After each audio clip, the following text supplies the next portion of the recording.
Good morning, good afternoon, good evening. This is Red Sun Gamer, Son of a Podcast, episode 53.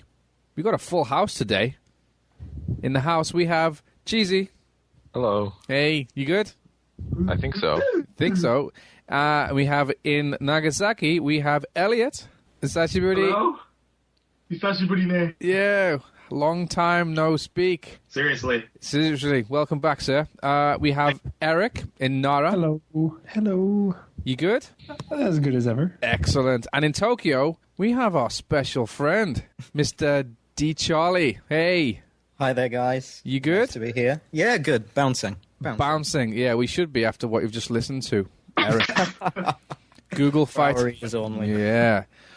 Google Fight. So, yeah, DCharlie is in, you reside in Tokyo, right? Yep. Been here for 12 and a bit years. Ouch. Damn. So you're having fun then, right? Yeah. I'm here for life. I'm not going anywhere. Good. Same as me. You bedded down with family and that, right? Yeah. Family, one kid, another one on the way. Mortgage, too many games, that sort of thing. We're going nowhere. Sweet. Just like me. Dang. Right, okay, so let's get into it. We got a full house. Oh, by the way, my name is DJmizuhara. I'm in Nagoya. So we've got a full house, so we've got a lot of games to talk about. But before we get into that, we've got the opening question. And the opening question comes to you from DCharlie. Take it away. Yeah, I was kind of curious. Obviously, my first time on the cast, and thanks for having us. No problem. We all arrived in Japan at different times, I'm guessing. I've met a couple of you. And I'm curious what you bought when you first got here, and what your experience of shopping was when you got here. I came from the UK, and it was a damn sight different. So I'm just curious how you sort of enjoyed your first shopping experience when you got here. So you set the question. You take the reindeer. Okay. Well, when I first got here, it was kind of a weird. I'd spent a lot of time in London and other parts of the UK where, obviously there's a fairly decent import scene, but price is high. Some things when I was a lot younger, just completely out of the price bracket. Talking about Neo Geo and other things like that. And I sort of got here and I was in an apartment. I hadn't been paid for a month, but then when I finally got paid, going to Akihabara was just, I'd already been here on a holiday, but to go there after getting a paycheck and then being in Japan, it was just, I went nuts. I bought a PC Engine, which is for the US, the equivalent of the TurboGrafx out here. And you could basically get unboxed games for 100 and something yen. Right. Some of the prices have fluctuated back up a little bit, as things have become... everything seems to go on a bell curve in terms of the prices, and I just happened to hit the bottom sort of part of before it started rising up, and I went crazy. I think I bought about 60 or 70 games when I was here, and came back and just PC Engine games. Yeah, PC Engine games, and I think quite a lot of people will be aware of the format. All the games came on what is equivalent of a credit card size cartridge. And it was just amazing to plug these things in. And games I'd missed. I had an Atari XT and an Amiga, but I'd never played the PC Engine. So I'd missed things like the R-Type conversion and Pac-Land and things like that. And the sort of mind-blowing quality of it in retrospect. And just the fun of having that machine was just crazy. So that was the first thing I bought. There was obviously other stuff out there. Obviously PCB collecting was something that was very niche, especially in the UK. You could do it, but not too many places, and getting a supergun wasn't quite as easy as it was out here. So what year was this? This would have been 2000, around August. Oh, so, wow. But yeah, it was kind of crazy. And then you start looking at things. When I first got here, I wanted to get Radiant Silvergun, and that's what actually pushed me into PCB collecting. It was cheaper to get the PCB version of Radiant Silvergun than it was to get the Saturn version. Right, that's still like stupid price as well, isn't it? Yeah, it started coming down now. As things have started going onto the HD consoles, it has actually started to affect things, especially, the cave games. A lot of the cave game PCBs crashed significantly in price after the Xbox conversion. So, it had a bit of an effect. And now the opposite has actually happened. The arcade version of Radiant Silvergun is about 3 times the price of the Saturn version. So it's a little strange how things sort of pan out. Wow. So first paycheck was was spent on a PC Engine. PC Engine, yeah. Awesome. And what, 50, 60 games? 50 or 60 at least. I just went nuts, and that was on one visit. I came back and Did you get a chance to actually play them all? I did. I actually, at that time, I had nothing else. Everything was being shipped over from the UK. I already had a Japanese PS2, so that was, on its way over. So going out and buying a new PS2 wasn't really a thing I was going to do, and my Dreamcast was still there. So, I just basically sat and played PC Engine games for a good month or so until everything turned up. Wow. Did you actually finish it, any of them, or because there's so many? I mean, because you can get distracted so easily, right? Well, a lot of them are. The majority of the games I'd picked up were arcade conversions, so they're fairly easy to get through in short stints. So R-Type, I could always finish the first 4 levels. Obviously, R-Type 1 and 2 on PC Engine is split, the first 4 levels on each.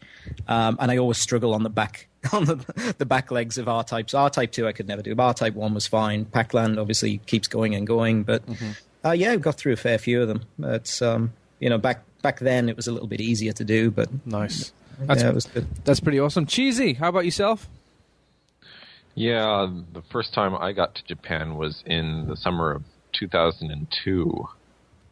I came over for the summer, and the first game I picked up was at Kiddieland in Harajuku. I know that place. It's pretty awesome, right? It's since moved from the time I was there. It has? Okay. Yeah, it just moved like a year or two ago. It's moved back?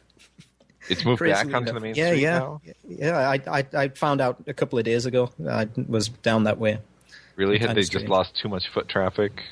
Yeah, I guess so. Yeah, they moved it onto a side street, which struck me as a bit of an odd move. So in Kiddieland, they had their GameCube and GBA games on display.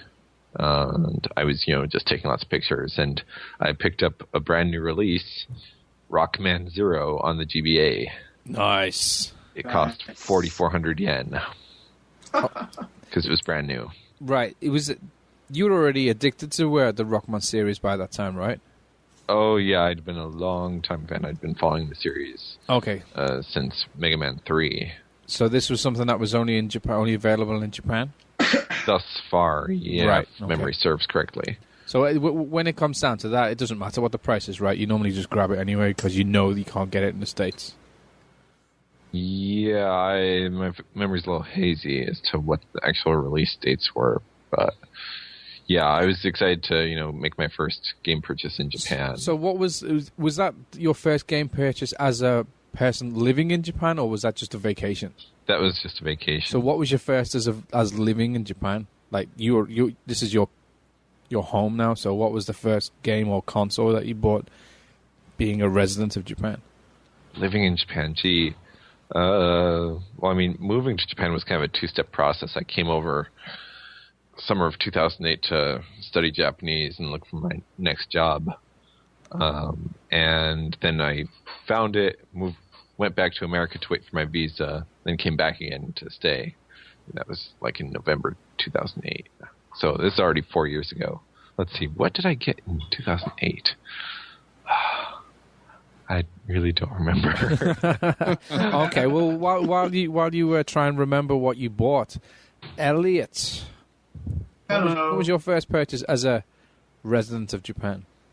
Well, I moved to Japan in 2008 as a student first.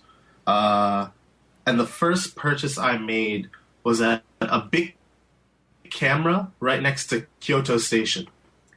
And I picked up a game for the DS by Square-Enix called Sigma Harmonix. Okay. I don't know if any of you have ever heard of it, but it's this kind of quirky... I own it. Yeah, it's this quirky RPG that never went west, with really amazing music by Hamauzu, who did the score for Final Fantasy XIII.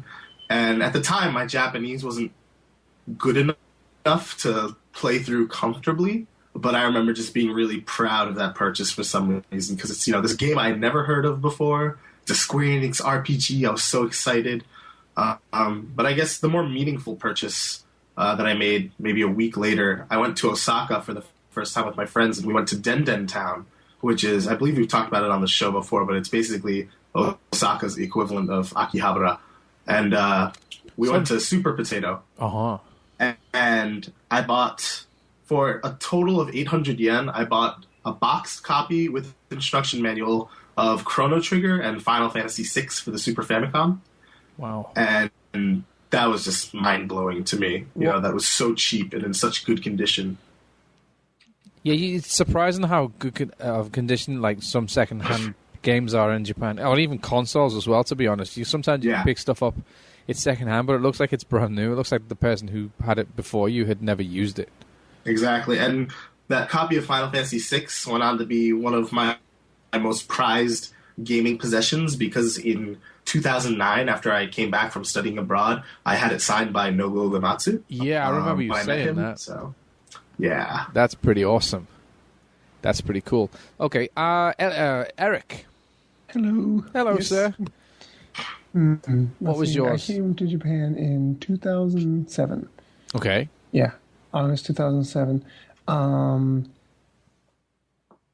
I got to my apartment, and the next day, I had known it was Saturday, so I remember I walked around town, and I lived in the middle. I still live in the middle of nowhere, but I lived even more. I lived even more in the middle of nowhere. So I walked around. I got completely lost, and then eventually I found a sati, which is like a Walmart, like it's like a big department store with nothing in it.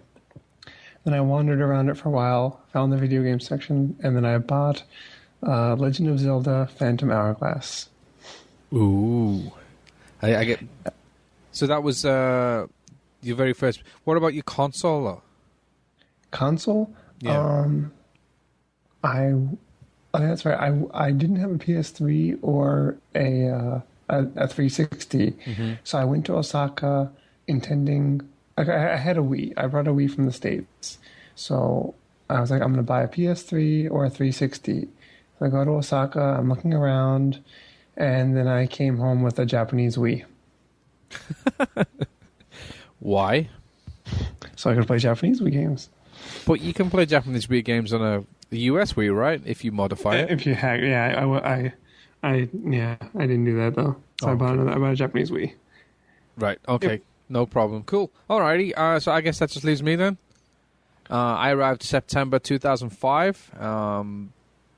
I was poor. I had no money, so I couldn't buy anything until I think it was December of 2005 when the Xbox 360 came out. That was my first purchase. That Lonely Clerk Company. I did, yeah. There was like just me. Actually, yeah. No, I did go to Nagoya, big camera, and there was a few people standing outside, which I was quite surprised. And I got a 360 with Ridge Racer, and I think that was my first purchase. I think I was the only guy who bought one in Japan. No, that was my first purchase, 360 and Ridge Racer. My friend at Sega at the time sent me over a copy Condemned, which worked, and that was my first purchase in Japan as a resident. So, but my actual first purchase was back in 1994, and it was the original PlayStation with a copy of Ridge Racer. So, nice. Yeah, loved it. I detect a pattern here.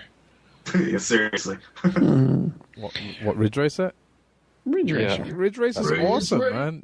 Ridge Racer's awesome. When you bought a Vita last year, you bought a Vita and Ridge Racer. It's the same when I bought a PS2 as well. Bought a Ridge Racer as well.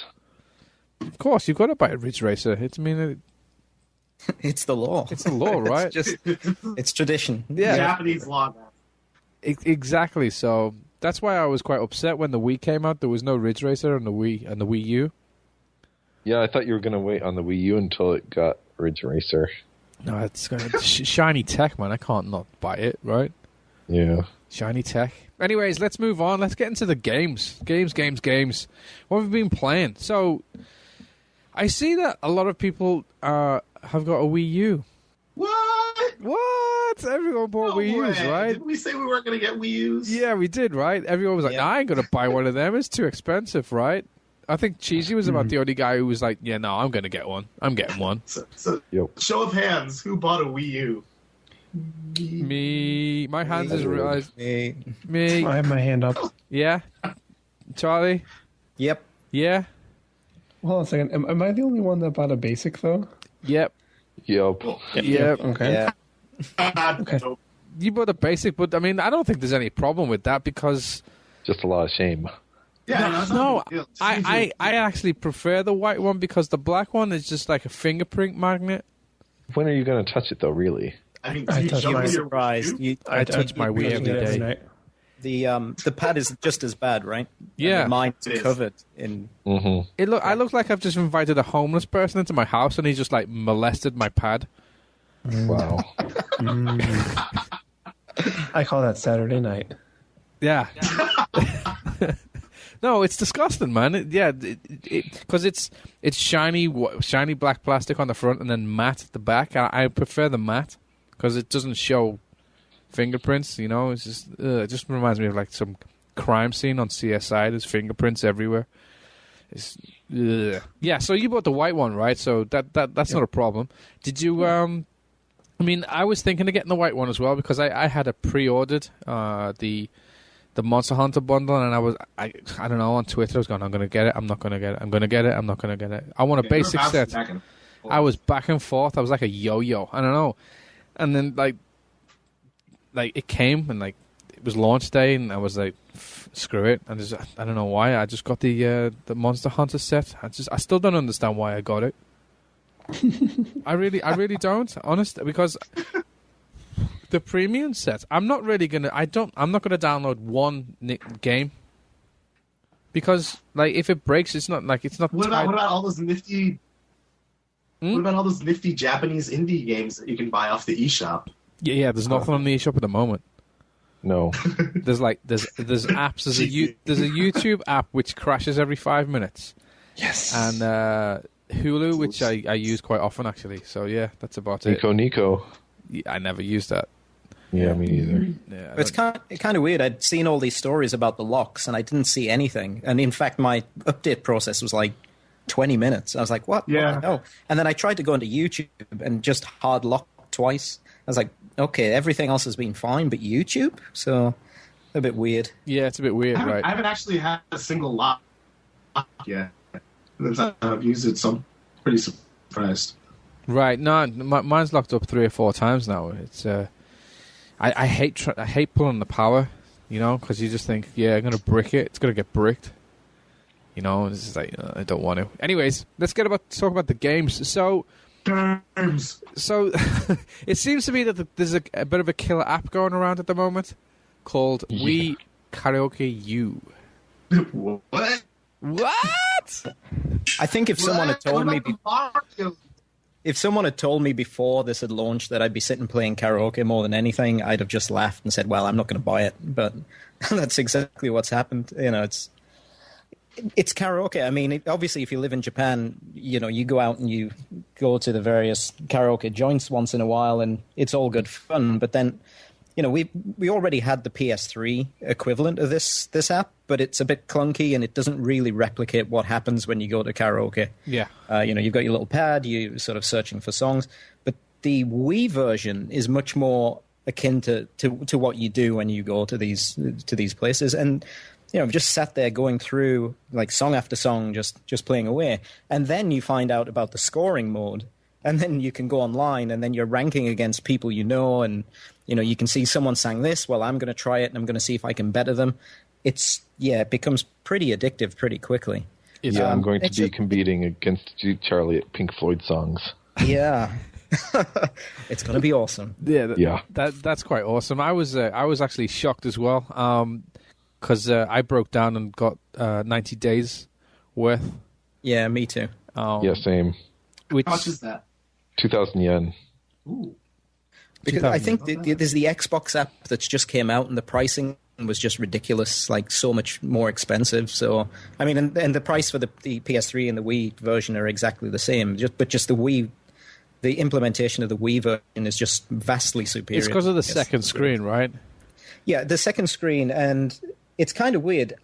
I got a little bit creeped out by, when you go to karaoke, and maybe people who haven't been to Japanese karaoke won't get this, but the videos are so just random and inappropriate and weird.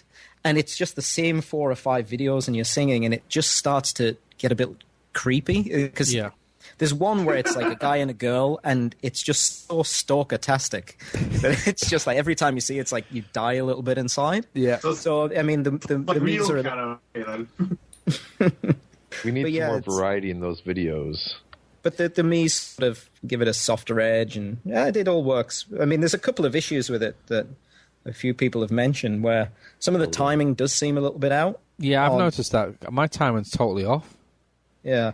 I mean, songs that I know fairly well, I can tell, some of the... Well, especially in the scoring mode where you have to hit notes at a certain point in time in order to get your score up, your percentage up. It just... Yeah, some of them are completely off. Just completely off. So then you're singing what it wants you... Well, you're singing completely out of time in order to hit the notes and not what the actual song is. So that's kind of a bit weird. But then obviously it uses the same... I'm assuming it's connecting to the same Joy Sound database because there's a lot of errors in the English translation yes, where I've noticed that. bean comes in as bin and things like that. So they're all exactly the same, which kind of amuses. Yeah, you know about the background though. You can change the backgrounds. You can, if you've got like a movie of your own on an SD card, you can drop that in and it'll play the movie off the SD card and just overlay the text. All right, didn't know that. That's pretty. For photo gallery, not for movies. Is it just a photo gallery? I think so. Is it? Oh, I thought it was movies as well. I must be going nuts. But yeah, you can choose. I think it's got like 6 different backgrounds.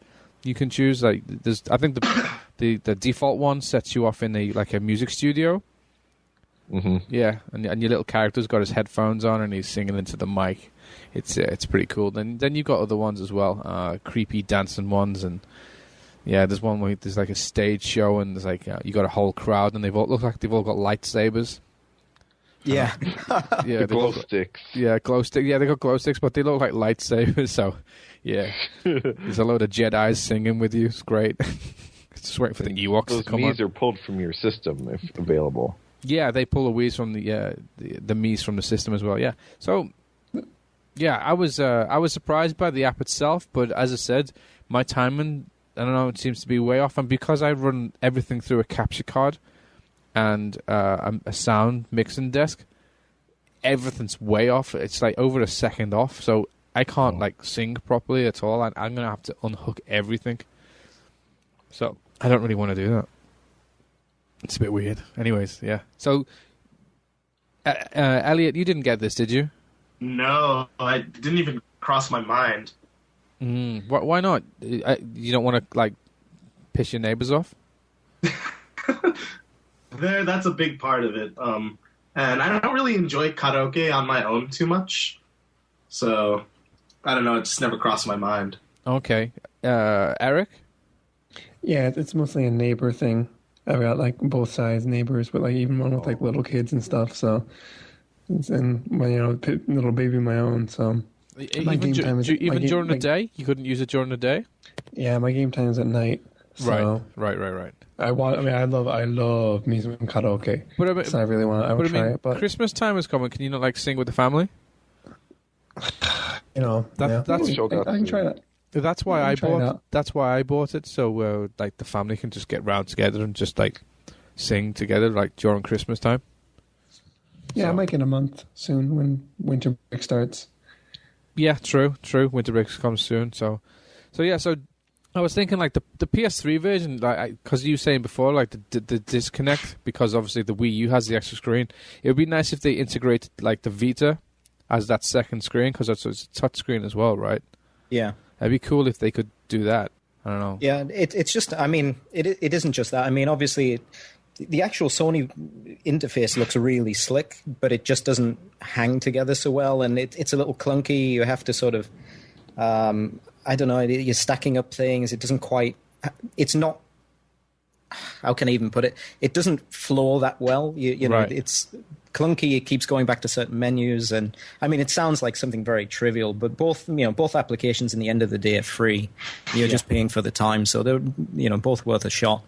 if you can get hold of them. I mean, I'm guessing, I know the PS3 one is IP locked, so I'm guessing, until something gets hacked or a Western version comes for the Wii U, then you're basically stuck. But it's the entire catalog, right? It's 80,000 songs. Yes, so it's pretty incredible as a free app at launch. It's I wonder if you could change the PS3 by using a VMP server. I think I don't know anyone who was that dedicated to try it. Yeah, I'm pretty sure it's you probably can. doable. Yeah. Yeah, I mean, you have to get through that, and then you have to have the points, the Japanese points, etc. So right. It's probably not worth the hassle. Okay, so since you got your Wii U, Charlie, you've been hammering away at this. Yeah, mainly this. I mean, obviously the big thing I bought it for was Monster Hunter, and in the hope that it would reignite. We have a sort of basic Monster Hunter team, which is me, Johnny Ram, and my wife, who we hammered Monster Hunter 3rd P. To the extent that, the wife basically soloed everything in it, like absolutely everything, all the quests, all the hidden quests, all the end quests, the lot. So she completed it all, and then me and Johnny went through. We didn't solo it, but we did it in a team. But then Monster Hunter 3G, obviously it's sort of a cross between Tri and 3rd P. The base is Tri, but it adds in some of the stuff that was originally missing, the extra weaponry and things like that, and removes a couple of things from Tri, like the expanded sort of sighting and stuff like that on some of the weaponry. But it's a lot of repeat content, so it was kind of hard. But my wife was just flat out, no, I'm not going to play it. So if you're playing it on your own. So I bought the 3DS version. And it just basically sat there because it's kind of a lonely experience on your own. It's not quite the same. And that early grind of the Monster Hunter games, I think when it comes out in the US, for people who are going in first time, I think it's going to shock them a little bit. Right. It's painful at the start. It really is. I think that's what stopped me from playing it. Yeah. There's a lot of tutorials, right? Well, it's not even so much that. The early quests are pretty... It will punish you fairly quickly. And the bigger problem with Monster Hunter 3G, because it's based on Tri, is it still has a lot of the hangovers from the console version in that it's quite wordy. So, there's lots of text screen and you're just typing through it. And 3rd P is a lot more built for a handheld from scratch. So it's not quite as bad. But yeah, I tried to get into it and then I sort of dropped off. But then I've known about the Wii U version of this for quite a while. So I've been trying to motivate myself to get into it, but I've actually now started picking 3G back up and getting back into it. But my whole point for getting the Wii U was Monster Hunter, but the reality has been Karaoke and Nintendo Land, and much to my surprise, Super Mario Bros. U, which I had no intention of buying whatsoever, because I haven't enjoyed a Super Mario game in... Well, Galaxy aside, but like a 2D Mario game I've struggled to get back into. But I sat and played the first few levels, and I'm like, why have I not been playing this? This is brilliant. So what is it then? What is it? What is what? What makes it so fun? What makes it so fun? You tell me what's... Because Eric's been playing this as well, right? Yes, I have. So can you guys explain to me what's so fun about this? Because it hasn't hit me yet. For me, it's like this, I said on Twitter, like I keep running out of time in the stages. Like there's just so much going on in every single stage. So like I'm just exploring every little corner, and then I'll have to rush to the end to like beat the stage, but then I'll go back to find the other coins and there's just so much going on in the game. Yeah, I noticed that as well. That the first time I actually played Mario, I actually ran out of time and died because I was looking around, but didn't happen again because I realized it was like, oh, okay, this is all time based again. But that didn't happen a second time because I was aware of it. But okay, DCharlie, what's grabbing you? It might just be an absence thing. I mean, I tried to play the previous one on the Wii, and it just didn't grab me. And I tried the DS version. I guess it was the gold coin game that just came out, and I just couldn't get into it. But this one, I don't know. I mean, like I say, I'm not that far into it, but it started to feel more like the Super Mario World, which, I mean, I completely loved. And I was like, I'm starting to feel it. It feels more like that and not just, I don't want to say rehash because I think it's unfair just because it looks the same, etc. But I just felt it a bit more. Maybe it's just an absence thing and I haven't really put the time in, but I sat and played it and, you know, I've not touched any of the sort of new features at all other than playing it off pad, bizarrely more than playing it off screen. But yeah, it grabbed me like the old Marios did and I just sort of went with it. Maybe, I guess my expectations for it were lower. So that's probably helped it a fair bit. And it does look really nice having a Mario game like this in HD for a change. So Right. That's made a big difference. That's what's attracted me to it more than anything else, is just Mario being in HD. Yeah. I went and played some of the bonus stages, and those were really fun. I did 2 of them with my wife, actually. The one where one player has to use the gamepad to drop the blocks. Buddy play. The buddy play, that's right, the buddy play. And that was really, really fun.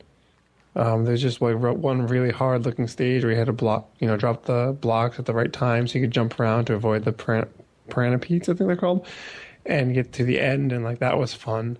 And then there was, I think, you're trying to collect 30 coins, and there's no bottom. Like, you're only staying on top of the blocks that your partner's dropping.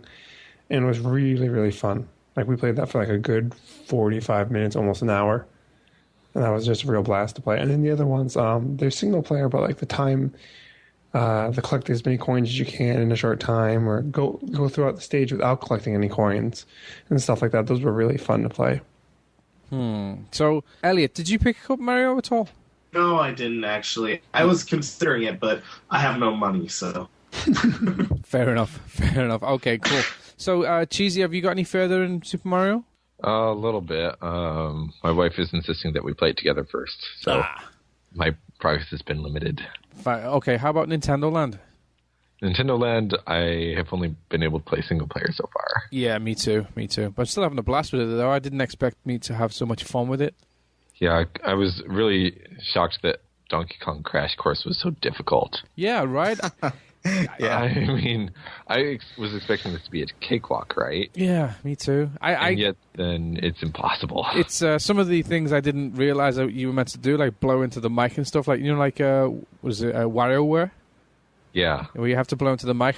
For some reason, I didn't read foo-foo on the screen. It keeps saying foo-foo, foo-foo, and I wasn't looking at it for some reason. And then I sighed like that, and it went up, and I was like, oh shit, foo-foo, yeah, okay, fine, foo-foo. And I started blowing into it, and the wife walks in, and I've got the gamepad, and I'm going blowing it. She's like, what are you doing?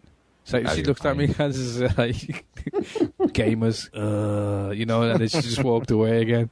But yeah, I totally didn't. For some reason, I did not see foo-foo on the screen.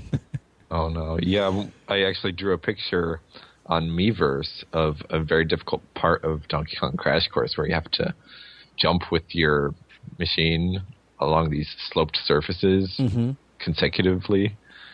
And it's really hard to get the timing right and how to hold your pad just right. And it's just like, this is impossible. I keep on dying, right. When I'm trying to go up to the next platform because my cart just gets split in half. Right. So DC, you also got this as well, right? Yeah, I did. This was the main thing that my son sort of basically took over as soon as he saw it. He played the Yoshi fruit game first off, and you immediately clicked what you needed to do, and away he went. You mean the fruit, right? Where you got a guide? Yeah. So basically, you have to you on the screen on the television, you see where you're supposed to draw the path of Yoshi, or the Yoshi cart or whatever. And then on the pad where you're drawing the fruit aren't there. And it's kind of interesting how it works. And yeah, he had a blast with that. And then we moved on to F-Zero, and he really enjoyed that. Some of the other games he just couldn't do. Obviously, the Donkey Kong game, like Cheesy said, it's just, it's not an easy game. It really isn't. But we tried the Luigi Ghost House today, so we swapped between the two of us, and that was amazing. I can see that being really, really fun with the full complement of players. It's almost hide and seek, and there's various strategy elements. Obviously, there's lightning outside, which shows where the ghosts are, but everyone else can't see where the ghost is. The ghost has to sneak up behind people. And it was, I think before the Wii U came out, I looked at Nintendo Land and I was pretty cynical about what it was. It looked like a set of demos and proof of concepts. I was the same way as you. But they actually do knit together quite well, and it's fun. So it's been a complete reversal on my stance on it. I mean, it's a fun collection, and we keep going back to it. And so it might just be that I'm playing with my son, and that makes it a little bit more exciting. But when I have had a quick chance to have a go on my own, I keep going back. It's almost like the iPad style gaming where it's short bursts and it's fun. So it's working. I had the same experience as you but with my daughter, and I think it was the same games as well, and the same reactions. It was the same reactions with me and my daughter. So it's quite cool to hear that people are having very similar experiences with it. And I was like you. I was really cynical as well going into it, and I didn't want to buy it because I ended up listening to a bunch of podcasts, and a bunch of them like kind of crapped on it. Yeah, So I was like, I ain't gonna buy it.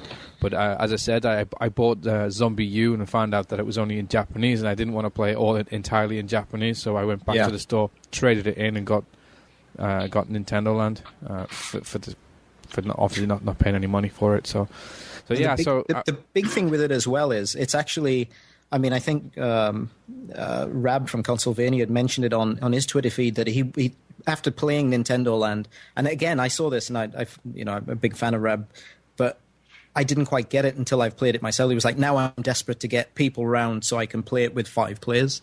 But now I've got that feeling. I want to see how it plays out when you go back to that, I guess, gaming that sort of disappeared once the internet sort of came around and we had internet connections and you didn't need to be in the same location. But to see how fun it is when you get people around the machine. Right. I mean, I think the only thing I've been disappointed at is because it had no online multiplayer. Yeah. But I think they came out and spoke about why they didn't include that, right? Yeah. I think especially for Japan, it seems like the internet sort of gaming is all well and good, but I still think, especially with the popularity of things like Monster Hunter, where you're forced into groups of 4 and there's a very social element. I mean, obviously on Monster Hunter 3 GHD and the third PHD, you have an online ability to play, but the majority of reasons this became popular, in the adverts and from what I hear from people who teach kids is, people are grouping together and playing it, and it's a very social sort of experience. Exactly. So it's a social think, game. Yeah. And I think that's what Nintendo were going back for. And obviously Iwata mentioned this in a lot of his speeches, that they wanted to get people around the console as like families and groups of people again. So, they might be onto something, they might not, but it certainly seems, for my interest, it seems to be quite a good hook. Elliot, are you still there, yes. sir? Yes, good. Okay, so you bought your Monster Hunter set, right? Yeah, sort of on a whim, kind of by accident. Can you tell us how you got it? Because it was quite funny reading you on Twitter the whole day. So I woke up early in the morning and I went to my local game shop. And I stood outside and there was no line. And I was joking about how, oh, wow, look, no one's going to buy the Wii U, ha, ha, ha. And then the employees get there and they tell me that they didn't get any units in that day. So, like, the only people who are getting Wii U's on launch day are the people who pre-ordered them. So That's why there was no line. So that was kind of disappointing. Then I decided to head into the city, into Nagasaki City. And all the stores, none of them actually had units to sell on that day. They only had pre-order copies, pre-order units. So I wandered around Nagasaki, absolutely no luck. And then I went back to my town, and there was one place left, a store called Best Denki. And I went there, and they were also sold out of all of their Wii U units. Except I noticed like the little boxes they had for the Monster Hunter Tri-G HD bundle didn't have the sold out sign on it. So I asked the lady, I was like, oh, are there any of these left? She said, there's one unit left because 30 minutes prior to my getting there, someone canceled their reservation. So it's pretty much the last unit left in the prefecture. So I grabbed it, in a heartbeat. I had the money on me and I bought it, took it home, and that was that. Give me Because I was reading you on Twitter, and I thought it was just funny. And say, I'm going to take a taxi, and like you took a cab and stuff, right? Yeah, I did, because the best Denki is really far out. If you walk, it takes like an hour and 15 minutes. So yeah. So are you glad you picked it up? You know, I'm like you. I'm really into new tech. This is a system I was going to buy eventually. It was just a matter of when. I don't regret the purchase. I don't see myself using the Wii U as much as I use like my 3DS or my Vita right now. But I have been playing quite a bit of Monster Hunter. So right. Okay. So speaking of Monster Hunter, have you played this before? Me and Monster Hunter Tri-G have a delightful love-hate relationship. Okay, so you did play it on the 3DS then? I've bought the game for the 3DS like 4 times now. I quit after like 7 hours each and every time, and then sell it back when I like need some quick cash. But this time, before the Wii U version came out, I bought the downloadable version of the game for the 3DS so that I couldn't sell it back, so I couldn't quit. Good move. And so before the Wii U version came out, I played like a good 7, 8, 9 hours and got past the point where I quit every single time. And once I started playing it on the Wii U, the clearer visuals and the online element really... they gave me motivation to keep playing. Like, the online gave me the motivation I needed that I didn't have before, because I have no one to play Monster Hunter with here. Right. You know, except for my kids, and that would be very odd. Well, as I said before, I don't know who said it to last time, but you can always go to McDonald's and find some kids. Yeah.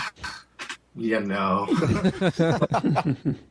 So having an online mode means that I have, you know, a place to show off my new armor. I get to enjoy the cool, like, 4-person battles against giant monsters that I've always wanted to try, which means when I have it on the 3DS, when I'm playing on my 3DS, I actually, like, want to play more. I want to progress so I can, you know, join the big guys who are, you know, really huge badasses online. So have you been playing online a lot then, or have you just been, like, single player and building yourself up? Only single player, actually. I hopped online once just to see what it was like. It was a fairly painless experience, but I do have to say, one of the biggest surprises for me was how easy it is to transfer your data from the 3DS to the Wii U and then back again. Okay, can you walk us through it? It's such a painless process, it hurts, strangely. So on the 3DS, you have to go onto the eShop and you download this little application that is specifically to transfer your save data. It's a little Monster Hunter application. So you turn on your Wii U, turn on Monster Hunter, you turn on your 3DS, you press the application, and you just press a couple buttons that say, do you want to transfer your data? You say yes. It takes less than 15 seconds to transfer data. You're done. Okay, that's not so difficult. It was more of a pain in the butt on the third. Yeah. There was huge problems with it, basically. It was really confusing, right? And a lot of high-level Japanese players with 3,000-4,000 hours basically got confused by what it was asking them and effectively copied over a brand new empty save onto their 3,000-hour saves. I mean, obviously, when you've got that sort of data and you really need to back it up, but, you know, that's all well and good. No one thinks that a piece of software from a company is going to screw you over or with, you know, bad instructions or whatever. So, yeah, the fact that, you know, the new tool is very straightforward and easy to use. I had the same experience. It's very easy to transfer over. It's a big improvement. Before I went to the city this morning, actually, I had my save file on my Wii U, and I thought, oh, well, you know, I have a 20-minute train ride. I can maybe do some quick grinding on the train. And it took me, you know, a minute tops, turn on my system, get into it, transfer the save file back into my 3DS, boom, ready to go. And just thinking about that while I was on the train playing was really kind of surreal because it was just so quick and easy. And I found myself wishing that like, all games had this feature if they had, like, a separate version on a handheld. Which is something, you know, Sony and Vita and their Vita and the PS3 are doing a lot more frequently now, which is cool. But it's a really neat function that seems really small, but it's very convenient. Right. I guess, though, with the Sony application, because Nintendo have had, is about a year since. Yeah. Yeah, so they can see what was bad about what they did. They had a lot of time to rectify that, because they would have had a lot of complaints from the community saying, "Oh, I've just deleted my save," So obviously they wouldn't want that again. So obviously they'd go back in and make this whole process a lot easier. So they've had a year to fix that, and it sounds like they've made it easy as pie, right? So that's good. Excellent. So do you think you're going to get online after you build yourself up? Yeah, I think I'm finally, after all these years, I was reading Monster Hunter reviews in like the official PlayStation magazine back when the first game came out in America for the PS2. Right. And I remember thinking to myself, wow, this seems so cool, but I have no way of taking my PS2 online. And then, the game went to handhelds, and I thought, wow, fighting giant monsters, it's so cool. Except this doesn't have an online mode, and I have no one to play with. And now finally I'm joining like at the level that works. Right. And for me, I'm really excited about Monster Hunter 4 just because it looks like newish and it has online like built into the handheld. Right. And as most of you know, I'm primarily a handheld gamer these days. Yeah. So for me, this is finally the chance to get my feet legitimately wet, so that when Monster Hunter 4 comes early next year, I can just go right in. Straight into it. Legitimately wet. So, what do you actually think of this this port, so to say? So you're not going to buy this game to show off your brand new system. Right. Know? I was thinking that myself. But, I mean, it has to be said, anyone who's played 3G on the 3DS knows that it's a good-looking game on the 3DS. A lot of it is the lighting and the shadow work. And, this isn't an amazing-looking game on the Wii U by any stretch of the imagination. Some of the environments have some really kind of iffy textures.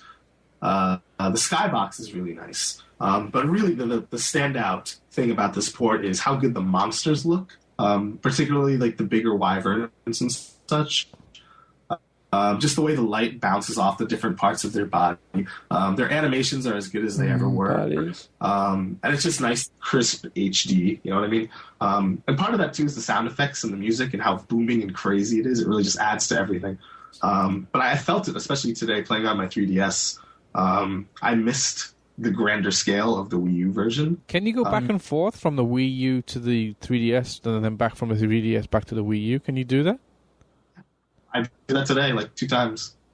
Fantastic. And actually, if you have a family member who has like the 3DS version and you have the Wii U version, you have separate like save files, you can actually hunt together.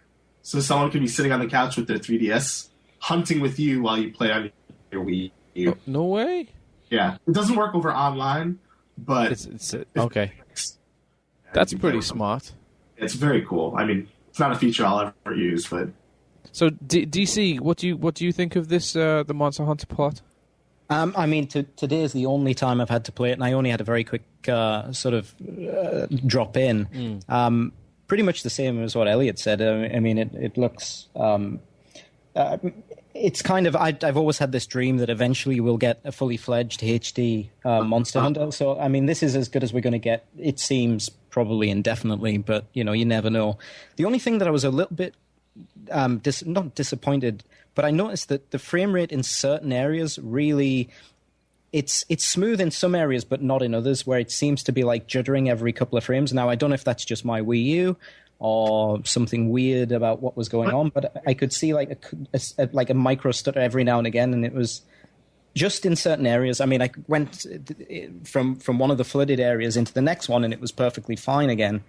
But yeah, I was sort of expecting like 60 frames per second locked, and as a 3DS support, it should be fairly straightforward. But yeah, I don't know if that was just me. Did you see anything similar? I haven't bumped into any frame rate issues. Okay. I've been trying really hard to pay attention to that kind of stuff. Yeah. But I'm also still in like early areas and like the big open plains and stuff. So. Yeah, I'm in exactly the same areas. I'm Hunter rank 0, much to my shame, which is why I'm not going to be going online until I get my rank up for a bit. I want to avoid the shame of being a huge liability, because as much Monster Hunter as I've played, there's also certain limitations about what you can do with what equipment you've got, and I need to get my dung bowl supply up and things like that. Exactly. I gotta say the Miiverse support for Monster Hunter is really depressing. Yeah. I know in America and out west in general, I think I'm gonna make a generalization here. I think screenshotting is it's like a console level feature, hardware level feature. Here. There is no screen capture in Monster Hunter, which is dumb. It isn't the lack of... I might be jumping the gun here, but you can't usually pause in Monster Hunter games, right?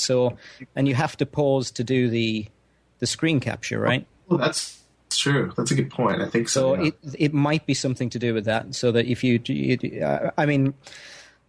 I can't remember. I tried to do it, and then I pressed the home button. I know it stopped, but yeah, I mean, traditionally you can't pause a Monster Hunter game, so it could be something to do with that.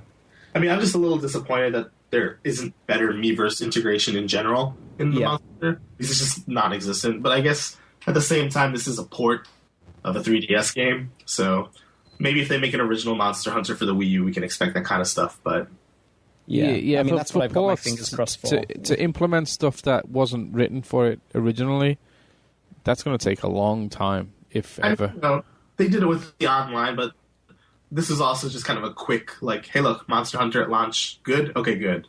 Sort of thing. So I can forgive them for that. Yeah, hearing you guys talk about Monster Hunter, I want to get back in, but I don't have the time for it. Yeah, that's what I was saying last time with Cheesy, that it's a huge time sink. Yeah, and huge. I don't think I have the time to drop into it. I want to, because I really want to get online and play in... It's so much fun. Yeah, I want to play online with people. I want to get into a team and go hunting. But to get to a stage where it's fun and not just a chore, it takes so much time. I don't think I've got that time to put into it before I can actually get some fun. I don't know if I'd agree with that. I mean, I played at the beginning levels with friends. Like, we all started... like Trig together last year and played together, and it was not as fun as that. We didn't get that far. Like, we didn't get that far, but it was still fun together. But like, I think what DC and Ellie was saying is, like, if you're playing with people who are further along, you can't be helpful if you're really low. Yeah, that's what I'm saying. That's what I'm saying. Yeah. I mean, if you get online and you're playing with somebody who's already been playing it for God knows how long, you might as well just sit in the corner and pick your nose, because you can't contribute anything to it. I've done that, actually. I think I was playing... Who was I playing with? I can't remember. I was playing with some people, and I was playing online with some people on the PS3 version last year, and they literally said, like, you're too crappy right now. Go like, pick some berries while we kill the monster. Oh, that's terrible. Yeah. That happened in the PS2 version when the very first version came out and I was playing it online, and we were in a fight. It was me and three other Japanese guys, and obviously 3 deaths by anyone and you're out. Yeah. And I incurred 2, and then one of them was just like, "Look, you don't move from the camp. You just stay there." And then you just stood there looking at your navel, and then it's like, "Yeah, game over. They did it." And it's like, "Oh, great." So go get your carbs. Yeah, at the end, that's it. It's like, come quick, and then you'd get there like halfway there, and it's like timed out. It's like, so you get next to nothing. But yeah, it's a fun game. But like I say, I think there's a lot of people, first time Monster Hunter fans who, well, not Monster Hunter fans yet, but they're excited for it coming to say the 3DS, and they haven't. Obviously America hasn't had a Monster Hunter for a while. Who are in for a big surprise. This isn't quite as accessible as people think it is, and the first 15 to 20 odd hours are brutal, and I think a lot of people are in for a shock. It seems so weird to say that, the first 15, 20 hours are brutal, but there's so much game here. Like, if you play this game, you don't play this game for like 40 hours and you're done. You play this game for 5,000 hours. Yeah. And I mean, that's the hardest thing that Monster Hunter has, like, against it, really. And not really against it in the sense that it's like an awful, terrible thing, but in the sense that, like, to get new Western fans, it's that it has a huge, huge wall of, you just need to stick with it, like, until you're good. And that's going to take a while because there are no levels. You're not leveling up. You're not getting, like, new spells and, like, attacks and stuff like that. Like, the skills are your own, and you just get better armor and better weapons. That's up to you. Yeah. So I mean, I think Try for the Wii probably got a fair amount of people. How much did it sell? Like 900,000 copies. It did pretty well for itself, didn't it? I think it did really well in the US. Yeah, it did really well in the US. And then here it was overshipped, I think. Over here. It ended up getting sort of bargain bin very quickly, which I think we had to pay to go online, if I'm not mistaken, because I switched over to the US version. So because I was like, well, I'm not going to pay if I can get it in English and not pay. That's why that was one of the features for this HD version. They were like, it's free to go online. And you're like, yeah, Japan. But I feel like with the coverage that it's gotten, people sort of know now not to expect a game that's going to hold your hand on any level. And I'd like to believe that stuff like Dark Souls and Demon Souls have like sort of opened up the path for like a harder, more challenging, you kind of have to grit your teeth and bear it type of game feel. Yeah. So I mean, we'll see if that's the case or not. But I'd like that. I'd love to see Monster Hunter be super successful in the West. That would be fantastic, I think. How about the controller that you get with the machine? You get the Pro controller, right? Yeah. So what do you think about it? Because the actual buttons are below the analog stick. How are you getting on with that? I don't know about you, DC, but I think it's crap. When I played it, I actually played with the Wii U pad, the actual sort of control pad, and I didn't have any problems. But basically, I mean, after you've played the PSP version and used the claw for God knows how many years, anything is easy after that. But yeah, I had no problems with it at all. I mean, the pad is actually pretty great. I think it's just the Pro controller that it comes with in the bundle is not very good. I mean, I've seen a lot of people who play Monster Hunter in a couple of Japanese communities say that they were ditching it and going to get the classic controller just to switch the buttons around, because I think it's inverted, right? With the classic Wii classic controller. Even on the Miiverse too, a lot of the complaints you'll see are that the Pro controller is not very good. Like the button arrangement is just kind of a mess, and it's hard to get used to. Yeah. But the actual gamepad itself, I've been playing on that and have had no problems whatsoever. It's quite funny that they pack in that controller, which nobody likes. It's a shame too, because the classic controller is so good. Yeah, I've got the classic. It's hanging on my wall. The classic controller is so much better. It feels so much more comfortable to hold. Essentially because the buttons are not below the analog stick, which kind of confused me when I first held it. I didn't realize until I actually got it in my hand, and then I was like, oh, hang on, this is kind of weird. Taking my fingers off the thumbstick to move down instead of like to the side, just felt wrong. Just felt really wrong. So, I haven't used it very much either. I mean, and that also is glossy black as well. So it's a huge finger prick magnet. It's horrible. Yeah. Damn it, Nintendo. It's matte on the back and it's nice. It's nice feel. But yeah, if you got sweaty hands, I don't. But if you do have sweaty hands, that thing's gonna get nasty quickly. Yeah, take some paper towels with you. Anyways, right, let's move on.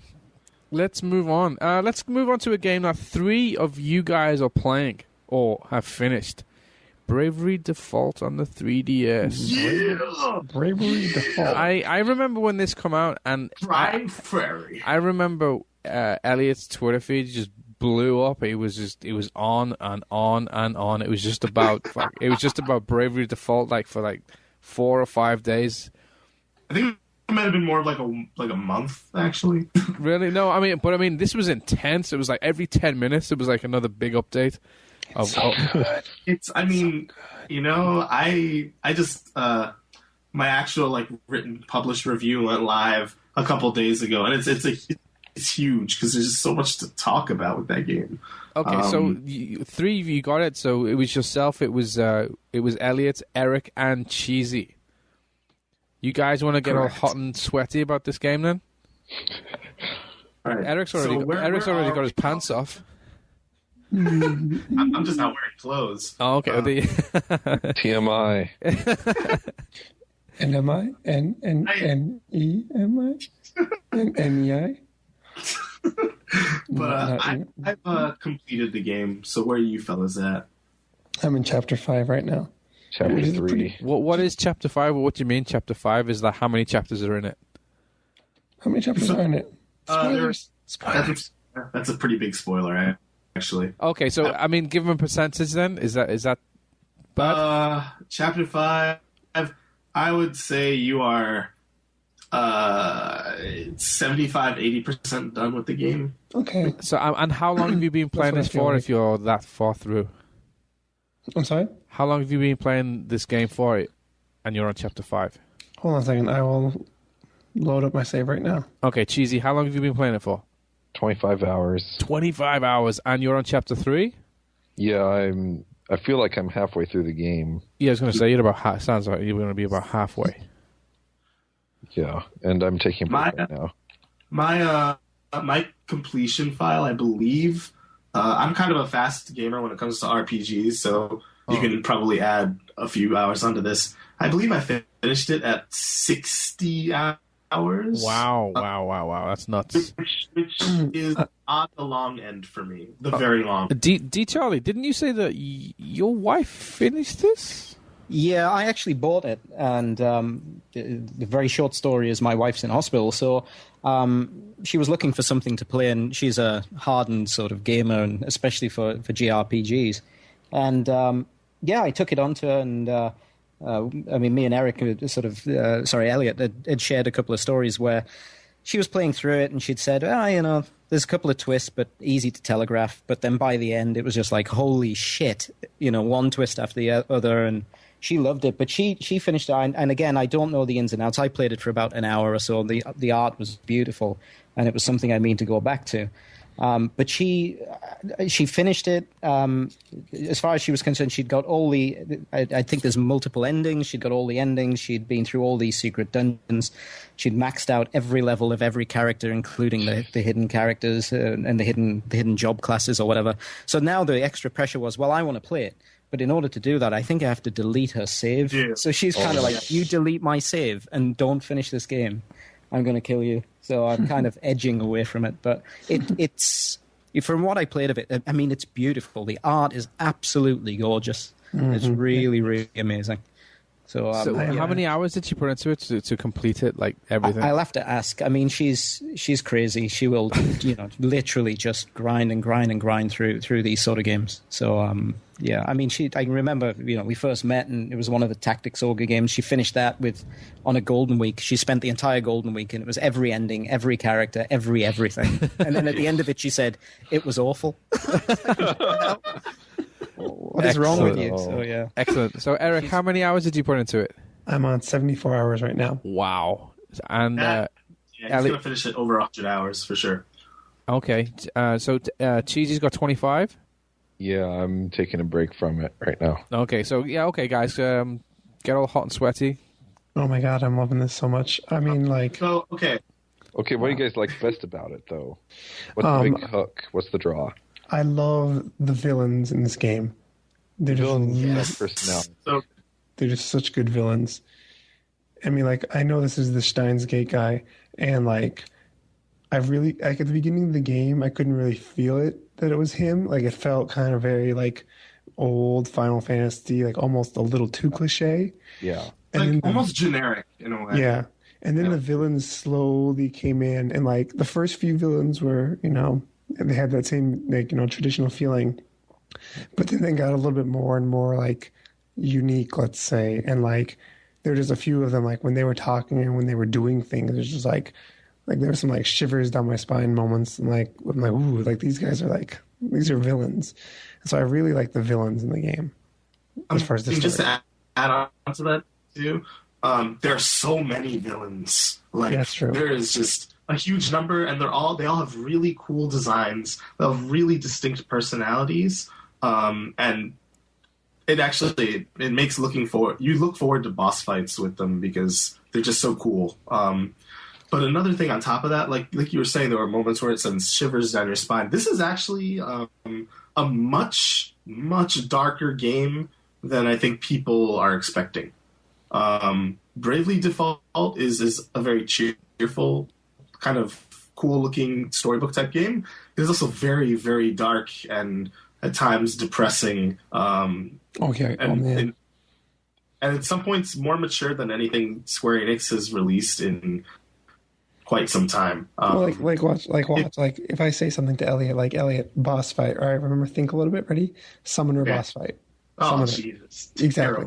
Like that was I couldn't believe that. Like wow. That was the first moment. That's the moment where you realize, oh, this is the game I'm playing. Okay. Yeah. Yeah. I mean, it's hard. It's hard. I gotta say too. Just before we really start talking, Bravely Default is a hard game to talk about because past a certain point, anything you say is such a huge spoiler that it's difficult to articulate clearly. A lot of the few people who have played this game and wrote about it or spoken about it, they'll maybe get 5, 10 hours in, 12 hours in, even 20 hours in, and they'll comment about the story or the characters. And even I'll admit, the way the story builds up, it's very classic. The characters are quirky and interesting, but kind of they're still sort of generic. And as the game goes along, everything from the gameplay to the characters to the story itself kind of starts to unravel, and it kind of flips itself upside down in a lot of ways. So characters you thought were generic, suddenly all these layers have peeled, and they're like, oh, that's what's going on. Or you have villains who you thought were this, but are actually, that's what was going on. And a lot of that like 10-hour setup where you're with these characters it helps because it makes those changes more impactful. And I gotta say, this is probably my favorite like single RPG story in quite some time. By the end of the game, I was cheering and pumping my fist and wishing that someone would announce a Bravely Default 2 immediately because I couldn't handle the wait anymore. It's a really, really interesting game just on a story level. So, is there anyone famous behind the writing of this game? Yes, actually, I should get a name so I don't keep saying we don't keep saying the Steins Gate guy. The Steins Gate guy. Steins Gate. So some of our listeners are probably familiar with visual novels and the like, which means they're probably familiar with a game called Steins Gate, which is a visual novel published by 5PB, and it's a really popular one because it's really, really, really, really, really good. That's another game where talking about it would lead to huge spoilers. But the writer for Bravely Default, give me a moment here, please. Naotaka Hayashi. There you go. Yes. And he is not an employee of Square Enix. He's an employee of 5PB. And actually, this game was not developed in-house. It was by Silicon Studio. Correct, Silicon Studio. And even the soundtrack was composed and performed by an outside talent named Revo, who is the head of a really popular Japanese band called Sound Horizon. So a lot of this game is a lot of the behind the scenes of this game is very untraditional for Square Enix. Huh. And another thing is, I remember we were talking about the demo months ago. It was in August, I think it was, the first time I joined you guys. And I remember talking about the Brave and Default system, and even the jobs themselves, they start to mess around with the Brave Default system. The skills that you use, they can cost BP, or they can affect the enemy's BP. They can affect your own character's BP, the Brave points, and those jobs and those abilities really make the battle system interesting. Because you can basically before it was you could do more things in one turn, but now you can also spend potential turns to do different kind of effects. There was one character that could spend, I can't remember exactly. I think it was just one BP, which is basically one turn or one action, and they can do it to potentially remove one action from the enemy. And it would miss a lot, but if you can make that hit, if that hits on a boss fight, it's huge. It's just a huge opportunity for you. It's the whole risk reward system in the battle system is just so much fun for me. Yeah, and there are, common enemies will kill you if you're not careful. There's one dungeon in the game, I won't spoil what it is, but I kept getting to the 7th floor, the last floor of this dungeon, and I would encounter this group of enemies, and if I didn't know exactly what I needed to do, within the first turn, they'll either just by chance they'll spawn with like extra brave and be able to use 2 attacks in a row like right off the bat, or they'll use their first turn to default twice and just go all out with 2 attacks in the second turn that do so much damage that even if you block, you're still going to die. And I just kept getting killed on the 7th floor over and over and over again, to the point where I had to rethink the way I was approaching battle, because I couldn't just go in there normally, do my typical, default a couple times and then just, destroy the enemy. They wouldn't let me do that because they can use the Brave default system just as proficiently as you can, and you really have to keep your eyes out for that sort of thing. It's really, really interesting and fun. I was under the impression that this wasn't coming out in the West. It hasn't been announced yet. Or it hasn't been announced. Is there a reason for this? Because for the amount of hype and the way people are going on about it, you'd expect Square Enix to be rushing to get this out because of how good it is. Well, okay, so it's sold really well here, first of all. I think it's actually one of the top-selling third-party games on a Nintendo platform in some time. Right. And part of it, I didn't know this. I don't know about you guys, but I was surprised to find that the game had full voice acting for all of the story, including subquests. It's completely voice acted, and at least here in Japan, it's a cast of the top Japanese voice actors and actresses. I mean, these are well-known talents who are voicing everybody. And for a handheld game like that, that's pretty expensive. A, and right. B, there's a lot of text in this game. Yeah. It is a very story-intensive game. So to bring it to the West, A, would require a full dub, because this is Square Enix and they're never going to release a game with Japanese vocals.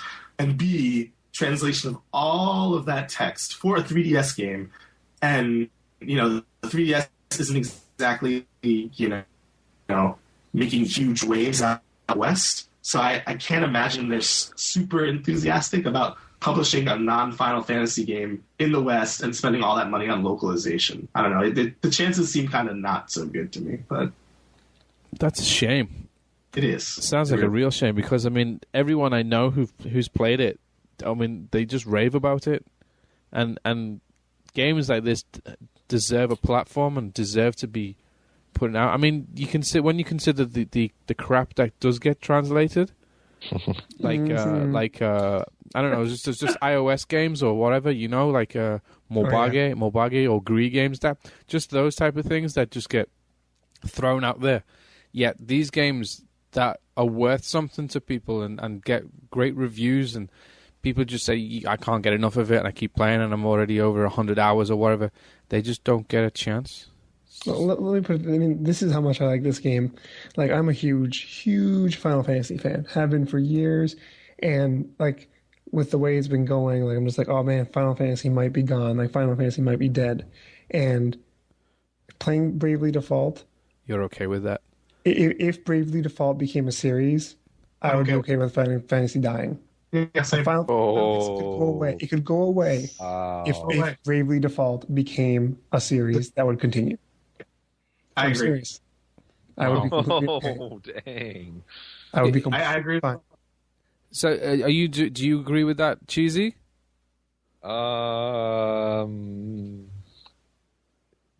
Final Fantasy in its current form is not something that I'm a fan of, quite frankly.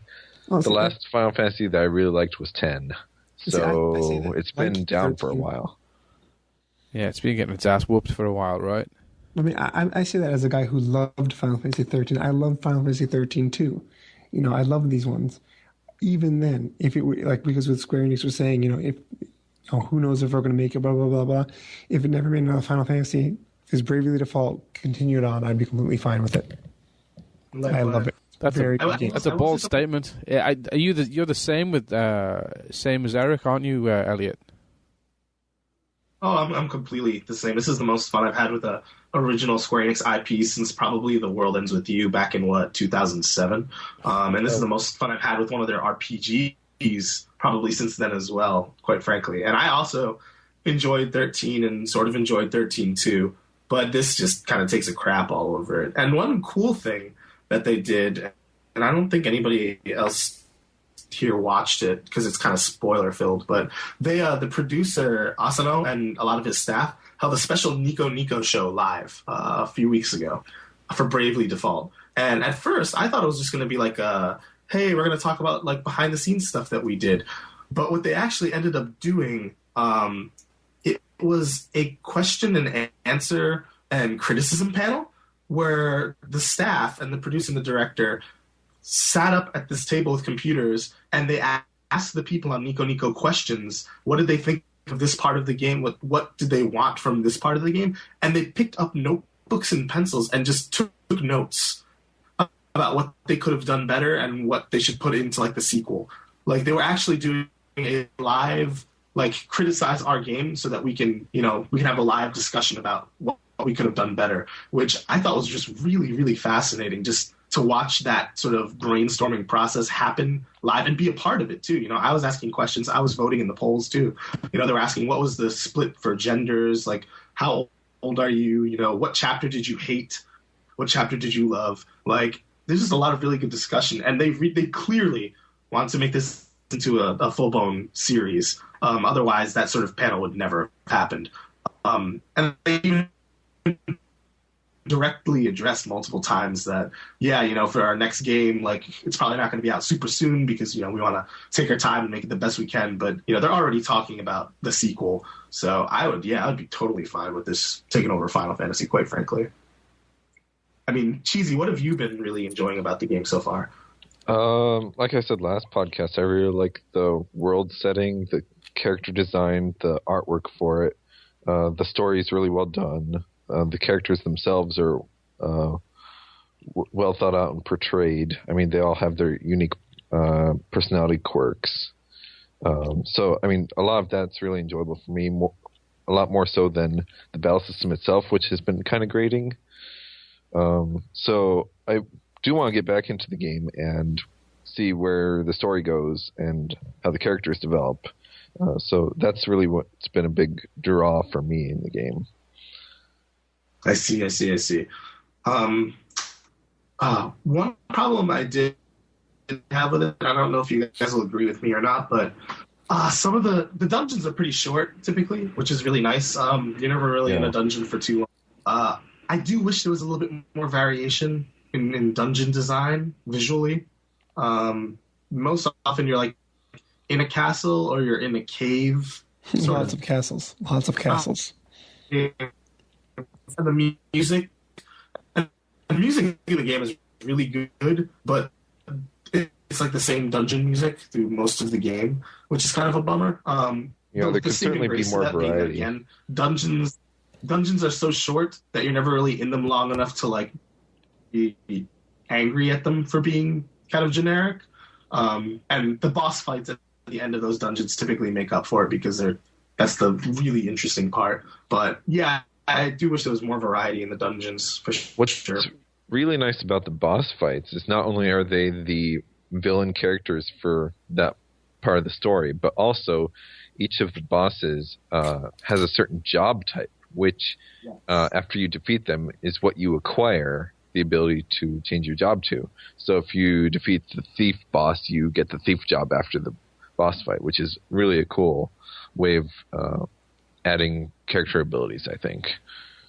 And plus you get a little taste of what you're going to get.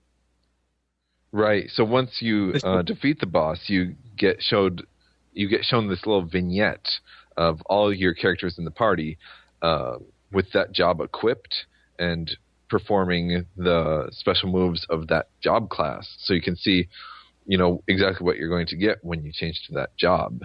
So as soon as you do finish that boss fight, you can go ahead and change your job if you want to on whichever characters you like.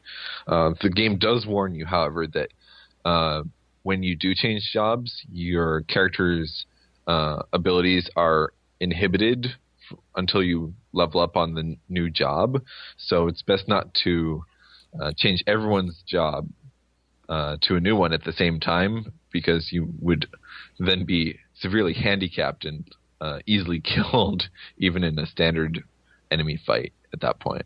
Yeah, what I ended up doing toward the end of the game when I was trying to level a lot of the really cool late game jobs. I would have like 3 characters equipped with new jobs. I'd have one character who's capable of one-shotting a lot of the normal creatures.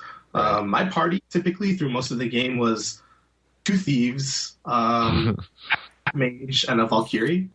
I believe I had Agnes as the black mage. I had Tiz and Ringabel as thieves, and then I had Idia as a Valkyrie, and that's the party I had for like 3/4 of the game, all the way through the end boss. And yeah, they were just crushing people left and right. It was great.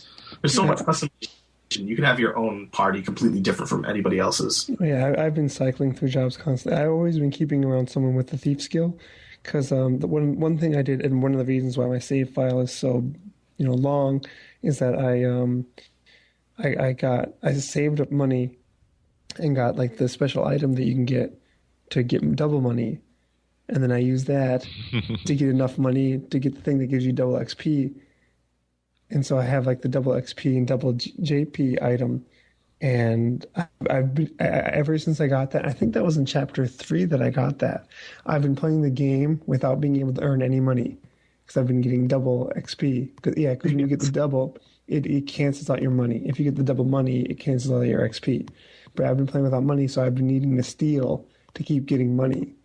So like it's been interesting playing like that. But just being able to play like that way is really, really interesting and really, really fun. I mean, I know it must be for you too, especially because you're such a big fan of Final Fantasy V, right? Oh yeah, oh goodness, yeah. I mean, this is like the remake that I don't think I'll ever get in some ways. So, can I ask DCharlie? Right, listening to. Are you still awake? Yeah. Still here. Listening to Eric and Elliot go on. Does this make you want to play it? Does this want to make you delete your wife's save and start again? Yeah, that's the killer. But yeah, I've already thought about it, and I'm probably going to play it. I mean, why didn't you just buy a new copy? Why didn't you just buy a new copy? I could, but yeah.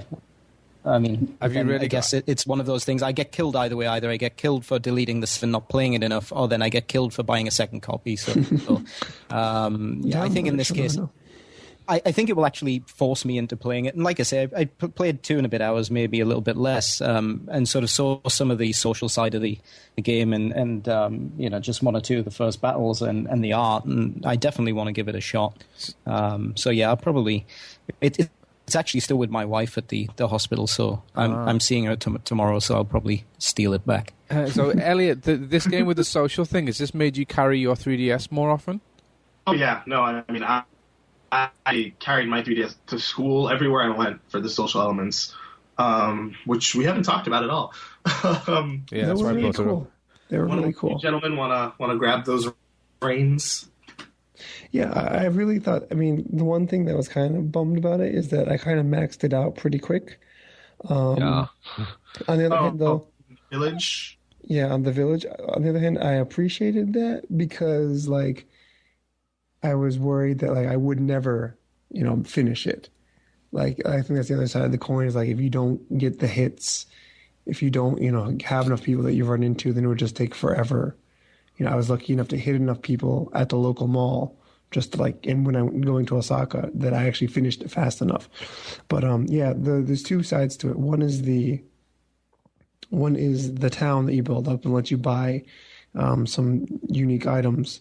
And basically it's very much like those social games that we all hate, which is kind of ironic. But I mean, like, the thing here is you don't actually have to pay $800 to finish the game. You have the people that you meet join the town, and then you just assign them to different parts of it, and they fix the town. And that's basically how it is. Like, if you have 10 people doing it on the hour, it cuts it down, to like a few minutes instead of an hour. And then later on, like, some of them take like 99 hours to do if one person is fixing it. But if you have 50 people fixing it, it takes 2 hours. So yeah, that unlocks a bunch of different things that you can buy, and that also unlocks ways to customize your special attacks that you can use when every single weapon in the game, well, not weapon type, I should say, has a way to charge up a special attack. Over it carries over battles. Like one, if you use the default thing a certain amount of times, you do that 10 times, you can use the level 1 attack, 30 times the level 3 attack. And these can be customized to like what status effects and stuff they do. Where this also comes into play is that you can capture pretty much any attack or healing. You can capture it, especially these special moves, and send it up into the network. And when you do that, any of your friends can get, when they sync up, they'll get that, and then they can use that in battle. They can summon your character in battle to do damage. And another nice thing is that even if you're not meeting your friends, because somebody, Elliot, hasn't, of course, been updating anymore because he's not playing. He's done playing, so he's not updating. So, but every day you can, grab some random people who've updated their stuff, and you'll just see like 2 or 3 people, 1 to 3 people usually, some random people, and it can suck because you can get like someone who has like, I have a 45-point attack, yay! People who record like a normal attack, I just wanted to punch them. Oh God! But then like I'll get like some guy who has like a 9999. Yeah, that's enough nines, right? Yeah, 9999. It's late. Attack that hits all enemies, and that's like really, really helpful to use. So no, like those. I was afraid that getting all these like social things were going to make the battles too easy, but they've actually just saved my butt instead of making it too easy. Yeah. So that's been really nice. And then there's the one more thing, and then I can shut up, is that when you have friends, you can assign them to your characters. So let's say Elliot has the one guy, Tiz, or I say ring a bell because his name's more fun to say. His ring a bell has a level 14 thief. Like his ring a bell is up to level 14 thief. If I equip Elliot to my ring a bell gets all the abilities of a 14 level thief, even if he's a level 1 thief. So the strength is scaled. Yeah, the strength is scaled actually, and the costs of using those skills are higher, but I can use the skills that those skills that I don't have unlocked yet on my character. But yeah, I mean, like depending on what it is, like it might cost more MP or whatever to use them, but I can actually use them and equip them. So that social elements too is like I'm slowly upping all my characters to 14, and like anybody who is my friend, like any one of their characters could have like almost all the skills to pick from if they're starting the game. So that's a really cool thing. It lets you experiment a lot earlier than you would normally be able to. So that's really cool parts of it. That's what I thought, at least. One thing without I said, did I forget anything? No, definitely not. Okay. And one thing without spoiling anything, I have to say this game does a phenomenal job of making the gameplay a part of the narrative and the narrative a part of the gameplay. I won't expand on how that's the case. Oh, yes. But there are a lot of ways in which this does this, and there's one very particular way that when I finished the game and I put it down and looked back on the experience, my head like exploded. It's just the most clever use of the hardware and the concept that I've ever seen. And it even now, like I'm just jonesing to talk to somebody about it, but I can't. But yeah, please beat the game soon because I need to fanboy with you. Will I have to beat the game to be able to talk to you about it? I'm just going to say yes. Okay. I'm trying. Hopefully before the end of the year. Yeah. Well, I'll get back to it over 9 months. Please. The end of the year. Well, you break up soon, right, for the Christmas vacation, right? Oh, yeah, Christmas vacation is like the week after Christmas. Yeah. Okay, but Eric, probably starts his vacation on the 19th, the 20th? Something around there, yeah. Yeah, and you won't go back to school until about, the 8th? Shh. Yeah. Yeah. Yeah, pretty much. Pretty much, right? So you got plenty of time, right? No, but No. Okay, that's no problem. Right, so I think we should move on. Let's change gears. Yay! Let's change gears. Let's go into the court of law. Oh boy, objection! There you go. I was waiting for it. Object to that. I'm suing all of you. So now we're going to talk about Nintendo Land. Wait, No. So wait, what are we I'm talking reading off the wrong So sheet. much fun, it should be illegal. Professor Layton versus Ace Attorney. Two very different games mashed together. They're No, really two mashed together, right? very different games that are actually not that different. Oh, really? Okay. So I've put 17 hours into this. How many? 17? Yes. Okay. Not finished yet. Doesn't look like I'm close to being finished yet. So for those of you who don't know, this is a level 5 produced joint directed by Shu Takumi, I believe is his name, the original creator of Phoenix Wright, Ace Attorney. So he's not directing Ace Attorney 5, which is kind of funny, but he did direct Professor Layton versus Ace Attorney. And basically, it's a crossover game in which Phoenix and Professor Layton meet and have to solve this crazy witch trial case inside a magic book in which there's craziness happening. And it seems like it shouldn't work, but it works really, really well. Because every chapter in the game ends with a Phoenix Wright court section. So, you're trying to defend your client, trying to prove their innocence, and every single chapter ends that way, much in the same way that a normal Ace Attorney game would. And then when you're not in court, you're going around searching for clues and solving puzzles. And here's the thing, is that in a normal Ace Attorney game, the sections outside of court are normally spent looking for clues and solving puzzles. So now the only difference is that it's Professor Layton style puzzles and investigation, but that's still, a part of the Phoenix Wright formula, so to speak. So the two play styles actually blend together quite well. At first, it really does just feel like a Professor Layton game, and then you finish his section, and it's a Phoenix Wright game, and then you finish his section, it's a Professor Layton game. But about 5 hours into the game, when the characters have finally become friends and they're figuring stuff out together, the gameplay starts to blend a little bit better. And part of that has to do with, you'll have Professor Layton teamed up with Maya, Phoenix's assistant. So when they're solving puzzles together, there's more of a crossover flavor. Or you'll have Phoenix, at a courthouse trying to protect his defendant with Luke, Professor Layton's little buddy, instead of Maya. So it feels more like a crossover. But later in the game, puzzles are changed in the sense that you're using Ace Attorney style methods to solve puzzles. So you're using objection, you're using take that to, as they say in the game, yakten saseru, to turn things around. And it's a really interesting take on Professor Layton puzzles.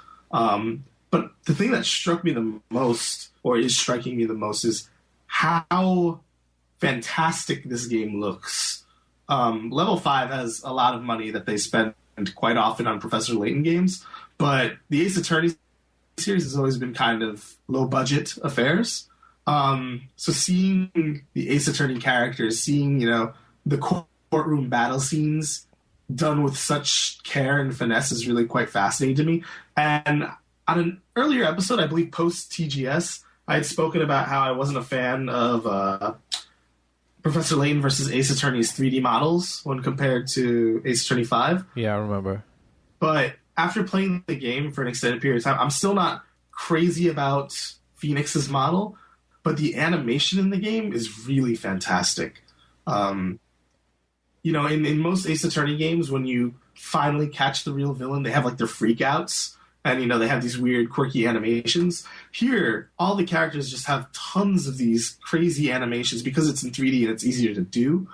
And they just look fantastic. They're so emotive and just really, really funny. They totally won me over, and I wasn't expecting that at all. Which makes me even more excited for Ace Attorney 5 because, the animation in that game looked phenomenal. So you don't think these the Ace Attorney or Professor Layton have become irrelevant because there's just so many of them? There's one every year. I think maybe Professor Layton is definitely dropping in popularity. I mean, no matter how you look at it, if you look at the numbers, that's just what it says. Is it because there's too many matchstick puzzles? I don't know. Four matchsticks. Spreadsheets. I'll say that folks only play Layton games for the puzzles. Like, they really don't care about the story of the characters. But from what I've seen and from what I've read and what I've seen in like the fandom, people really do like the characters and they do enjoy the stories. And I've even spoken to people who play the games primarily for the characters and stories. So I mean, I think Level 5 still has a hit in Professor Layton. I think the final quote unquote Layton game that's coming out soon is still going to do over 100,000 copies. I don't think it's ever going to do, the over 200,000 that it might have used to back in the day, but I think it's still going to keep selling. And I think Phoenix, right? I think the Ace Attorney games will probably still be okay.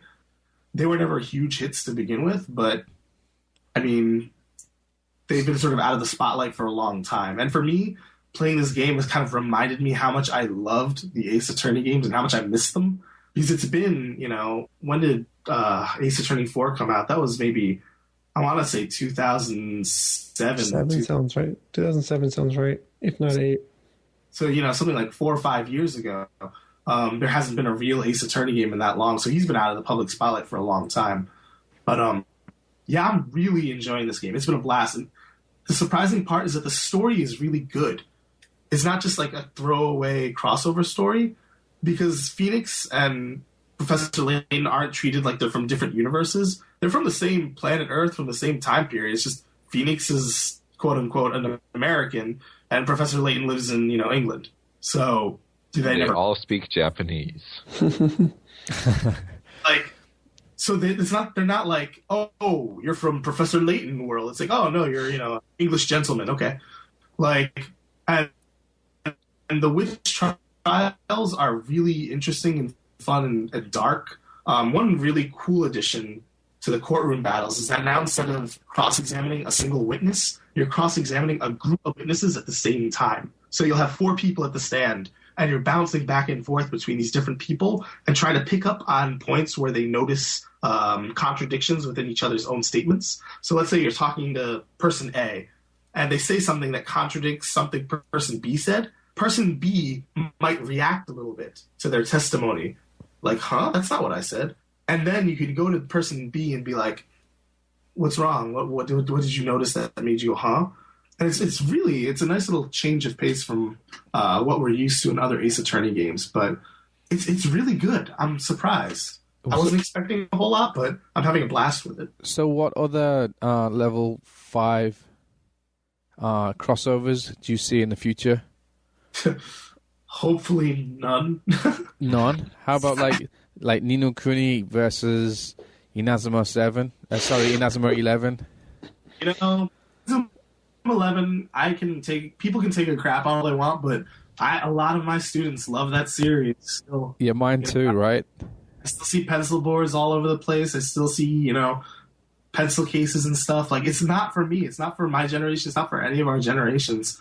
So it sort of doesn't leave me in a place to judge it. But, if those games still keep making money for level 5, more power to them. They need the money right now because they've been releasing some not so great selling titles recently. Right. I was going to say, so that's why I was like getting onto like more crossovers. Is this a good thing for them? Or do you think they should go after like new IP totally? From what I've read, though, this was kind of a struggle to make because they were working with Shu Takumi, who's Capcom, and he was essentially leading a level 5 staff. And apparently there was a lot of disagreements and a lot of, butting heads about the project, which is why it took so long to come out in the first place compared to when it was revealed. I don't really see any crossovers like this happening again in the future. I don't know. This kind of seemed out of left field to begin with, level 5 in Capcom, really? Right. But... So the when you were at TGS, you played the demo in the courtroom, right? And you said you didn't get past it. Yeah. Have you actually been through that same scenario? Oh, yeah, I've been way past. That was actually the first court case. Oh, it was? In the game. Oh, okay. Yeah. So you were familiar with that then, and you got through it pretty quickly. That was no problem. It was a great court case, too. It was really, really funny. Any of you, the guys, thought about picking this up, no? No, No. I'm done with both series. So putting them together hasn't really sort of ignited any interest, to be quite honest. Right. Okay. Cool. Eric? I'm definitely interested now, but I want to beat all the, I have to beat all the other ones first before I can get into the crossover, right? True. I guess so. Cheesy? No, not interested. Not interested. Okay. So let's move on to something that you may be interested in. You failed, Elliot. You failed. You failed? Who failed? Me? No, I said Elliot, you failed. I failed. Let's talk about a real British game, baseball. I feel like this is going to be very short. I sort of picked up. Even though obviously we don't have baseball in the UK, we have rounders. We have rounders. The female at school, a lot of the females play rounders, which is somewhat similar. From the arm throwing. We don't really do baseball, but I sort of got into it when I came to Japan. I sort of went to see the Nippon Ham Fighters, who used to be based in the Tokyo Dome. When I guess at that time in 2000, they weren't miserably unpopular as they later become in the early 2000s. And I got into it, and I really enjoyed it as a sport, and I started going to see it fairly regularly, and that inevitably led on to playing baseball games. And I think the last baseball game I'd played before this was the ZX Spectrum World Series baseball game in the 80s, and it was fun enough. But sort of got into it with strangely enough, it was Square-Enix end of the century 1999 baseball game, and that sort of I dipped my toe in from there, and then in later years played the show on the PS3, which is absolutely spectacular, and I dipped my toe into Pro Yaku baseball on the PS2, but it didn't do anything for me. I didn't really click with it. But I got it on the Vita, and the Vita version is absolutely stunning. It's graphically very nice, plays a very fun game of baseball, and it's kind of hard to describe what makes a baseball game fun. The mechanics are very simple to throw the bases.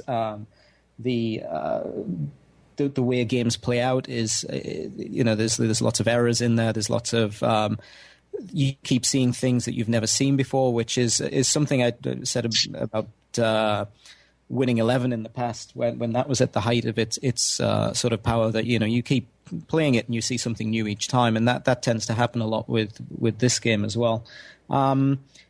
And I guess the added sort of bonus to it is I was pretty disappointed by the show on the Vita. It felt very rushed, looked very choppy, a couple of issues with the game itself. But yeah. Wasn't that crossplay, though? I think both of them are crossplay.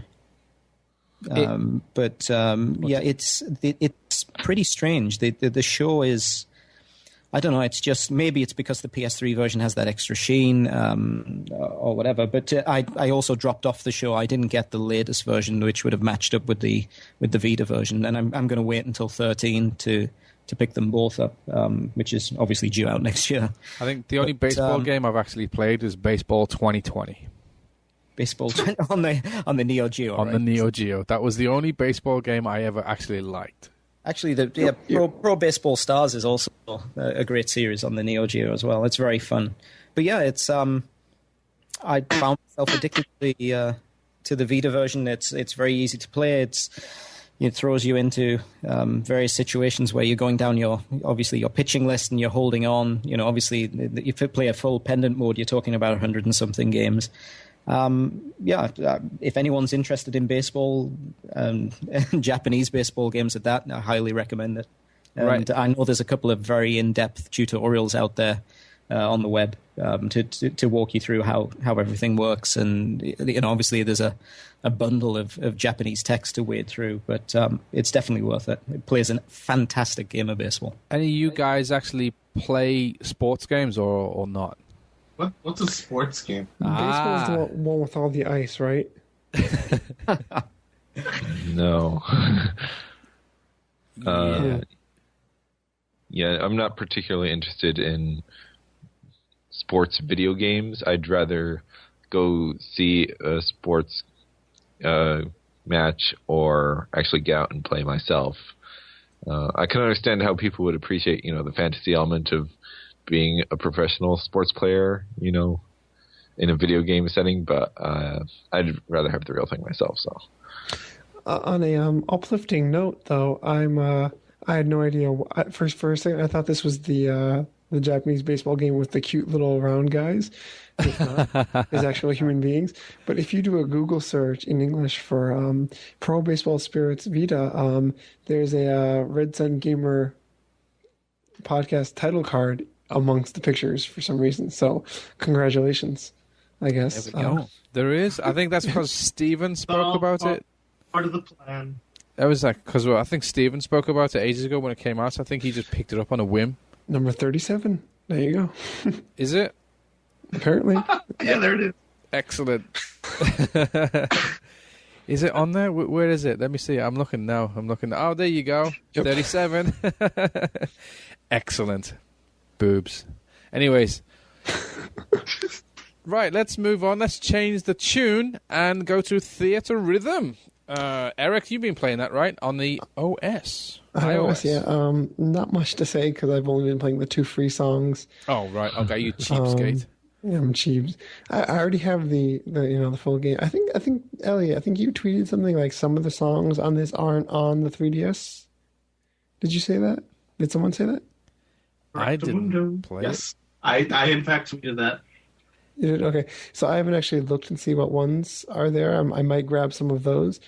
But it's actually pretty... I mean, they took out one of the modes.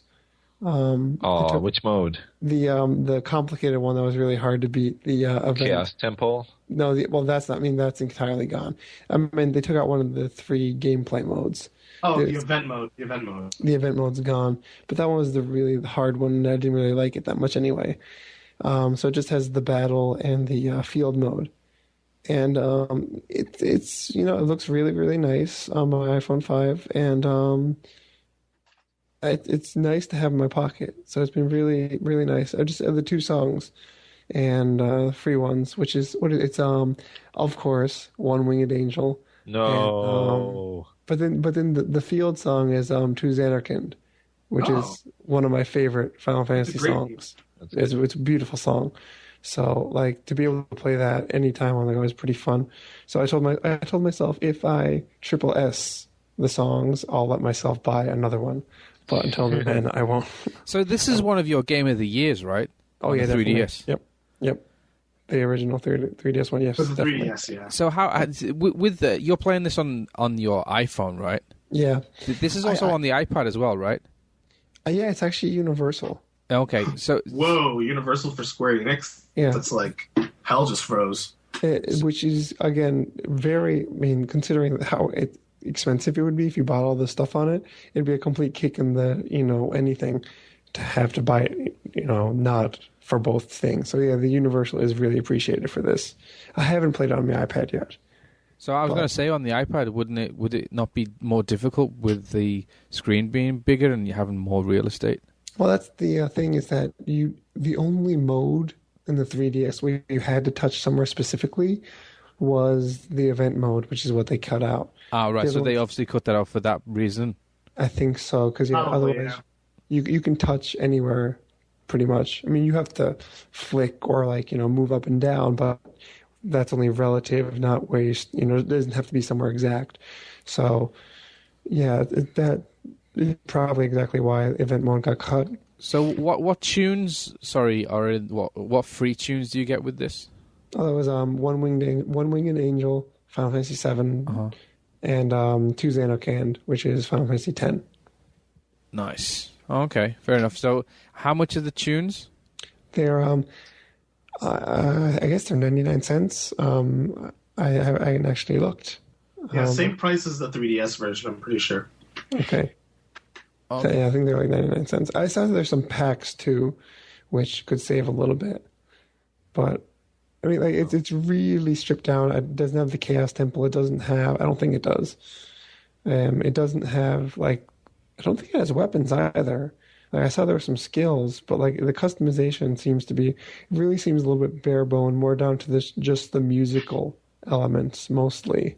I mean, the cool thing about this is that you can just pick a few songs that you really like. You don't have to obviously don't have to get the entire list of music. You get like 10 songs that you really like, and you just have that on you at all times. I think that's really neat. It'd be nice if it was cheaper, but this is Square Enix, and their iOS, Android pricing has always been kind of crazy. Not much you can do about that, but... Not at all. Not at all. I'll tell you what we can do, though. We can move on to the next game. I do want to mention one game. Okay. I don't want to talk about it in depth, because if I talk about it in depth, I might throw myself out a window on air. So a few months ago, I picked up a game called Tokitowa for the PlayStation 3. Image Epoch, developers of such fine titles as Soul Trigger and Last Promise Story. I'm being sarcastic if you can't tell. They decided they wanted to make the very first 2D HD animation RPG. So what does this entail? This entails hiring a production studio, an anime production studio. In this case, I believe it was Satellite, to hand draw all the characters, all the enemies, all the animation. So it's like you're playing an anime is the idea, right? The problem is that Image Epoch isn't very good at making video games. In fact, they're really bad at it.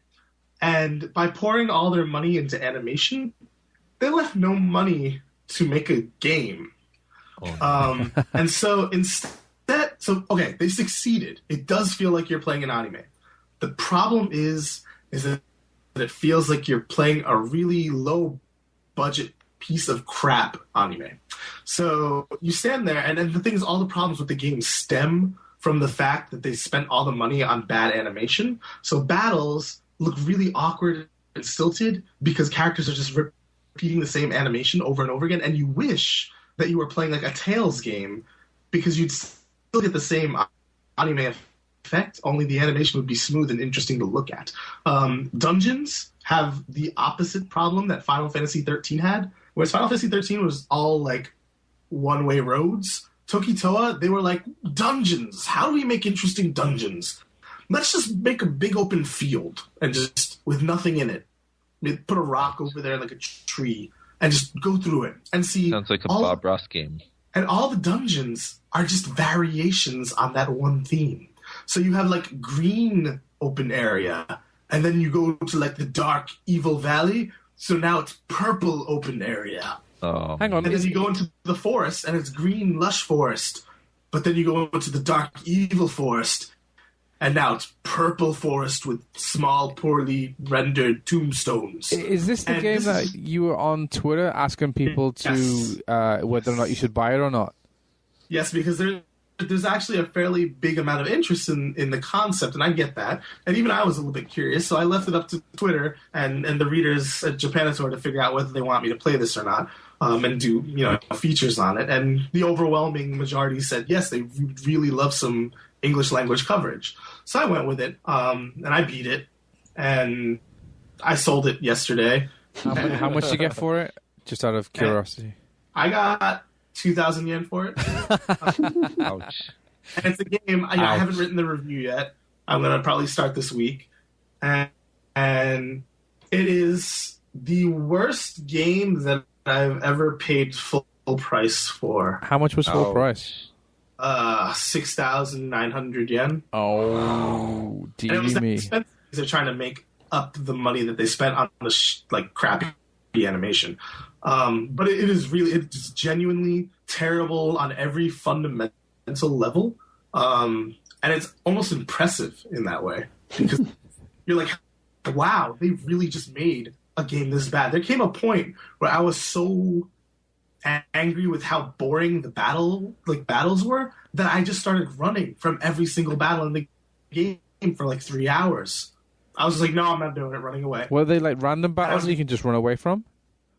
They're all random battles. And by the way, again, like it's this very strangely cheap game because things like transitions from the field to the battle, like all that happens is like the screen freezes and then it like transfers to the battle screen. It doesn't go. And No. sound just goes da da da da. What? Excellent. People complain about Final Fantasy 13 having no towns. Tokitowa doesn't even render towns. They're just all menus. It feels like they were maybe developing a handheld game because every town is rendered in really cheap CG as a still image. And then you pick a place on top. Excellent. And the thing, too, is that they went for an anime effect, but the game isn't fully voice acted. So, like, you'll talk to NPCs, and they'll be moving around animated, well, poorly animated, and their mouths will be, like, flapping, and you'll have the text at the bottom, but they won't be animated. Well, they won't have a voice. Can I talk a little bit about X Troopers? Because you bought it on the 3DS, and I bought it on the PS3. Correct. And I absolutely loved it. Yeah, did you beat it? I didn't know. I needed to sell it so I could fund my Wii U. So I did the 3DS version. You beat it? Yes. Okay, so there's 3 sections, right? There's 3 like main hubs. 3 hubs. Yeah.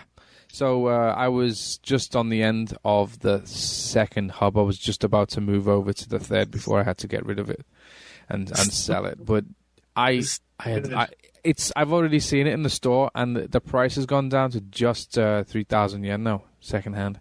It's going to keep dropping because it was a bomb. So. Yeah, it was a bomb, yes. Which is really, as I said last time, it's really unfortunate because it's such a good game. I'm also writing a feature on that one, and it was my game of the show at TGS. Yes. And I was not disappointed with the final product. It was just a blast the whole way through. Like, just a complete joy to play. Visually, just really exciting. Really just like bubbly Shonen Jump type story. Like, it was just very, I don't know, it was just a very pleasant experience. Yeah, I mean, the only thing I think I had a problem with the AI. I know that on the second stage you're trying to defend some like towers, and you've got like girls coming from like every angle, and you've got a team with you. Yeah. And I always felt like the your AI characters that are meant to help you defend these beacons never did anything. No, they're not reliable on the like flag missions. Yeah. On other things, they're actually quite good. Like, they're really good to use as bait against like the giant acrid, especially the ones with the giant arms that can stretch really far. Yes. But on the flag missions, they're like pretty much useless. Like, you have to do it all yourself. Yeah, that's where I got really frustrated with trying to play it, and just basically the AI characters doing nothing and basically just getting themselves killed. And I was like, come on, do something. But other than that, I had a blast playing it. I was happy to know that in the hub, you got a hub, and in the center of the hub, you've got a companion called Zoe. Yeah, Zoe. And you can save anytime. You just walk up to it, and you can save anytime you want. So you're not hindered and having to go back and losing time or whatever. Just go to Zoe and save it. Boom, it's done. Yeah, I was really happy with that because I don't know if you remember, I was playing Zone of Enders and I forgot that it was a PS2 game and there's no auto save, and I lost all my saves. I remember that. Yeah, so yeah, I was happy to get this, and it was an auto save type thing. But you could also go to the main hub and just save anytime you wanted to. So I was happy. The music is so good, isn't it? Music is so good. Yeah. I want that soundtrack so bad. And also, late game and post game, there's a lot of post game content. So I beat the game at 17 hours, I think. I finished the main story. And then another, the post game opens up, and there's tons of stuff to do. There's additional missions. There's more stuff you can do with, like, the sub characters. So, like, sub missions you go on with them to, like, build your friendship level with them and stuff. Right. Tons of new costumes you can get. I would say, all in all, there's at least total, including the main game, there's at least 30 hours worth of content in the game total. And the 3DS version doesn't even have online play. When you get online play, it's awesome. It's so tight. Yes, there's no online play. I had a blast. Though I have to say, the post-game missions are so hard that I could tell these were mostly designed to be like played with other people, because those odds were terrible for me. It was like, all right, fight all these giant monsters coming at you, who will always only be coming at you because you're like the active player. Yeah, that does sound like it's made for the multiplayer. The multiplayer is a huge blast though to play. heard is actually what made me pick up Monster Hunter again, because I realized, oh man, I really do love fighting giant monsters. I should really just pick up Monster Hunter. And because of X Troopers, my main character right now, my Monster Hunter character is a light bow gunner, because I just want to shoot things. Oh, okay. But, fair enough. I sold the game back this morning, actually, and I'm kind of depressed about it because I really loved it, but I need the money. But I'm hoping that they bring it to the eShop sometime, because that's a game I'd love to just kind of carry with me for like a quick VR blast, mission. Yeah. Well, it does feel like it was made for handhelds, as I said on the last podcast, because some of the levels are like 5 minutes, if that, and you can just quick blast in and out. Which is not a bad thing. You know? No, I'm not saying it's a bad thing at all. That's what I'm saying. It says it feels like it's made for a handheld, which is great. Is that how you feel? Yeah, definitely. I mean, when I was playing it on the handheld, there was never a moment where I thought to myself, like, oh, this is definitely a big console game. Like, this was definitely designed as a handheld game, and they probably want to maximize their profits, and they ported it to the PS3. But I had a blast with it. It was just a good, solid action romp. And it's just a shame that the West is probably never going to get it. Yeah, that's what I was saying on the last podcast. It's a shame that the West is never going to get it. As I was saying, you'd probably be able to find a FAQ online. I mean, it's simple enough that, like, if you get the PS3 version, you can definitely play through it and enjoy it. I mean, there's a bunch of gaffers who are having a really great time with it, and most of them don't speak Japanese. Yes. So, I mean, you can definitely still have a great time with it. It's just a shame that, like, that's what you have to do to enjoy it, you know? Yeah, true. Although, I mean, at the moment, because it was a huge bomber in Japan, it's pretty cheap.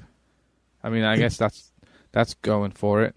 Yeah, I mean, it was pretty cheap to begin with, actually, comparatively. But, I mean, I guess, and I know Cheesy, I think you know a little bit about this, too. Like, the text in the game, I guess, was, like, rendered. Yeah, it was hard-coded. So coded images. All of the text assets are not stored as text, but as images.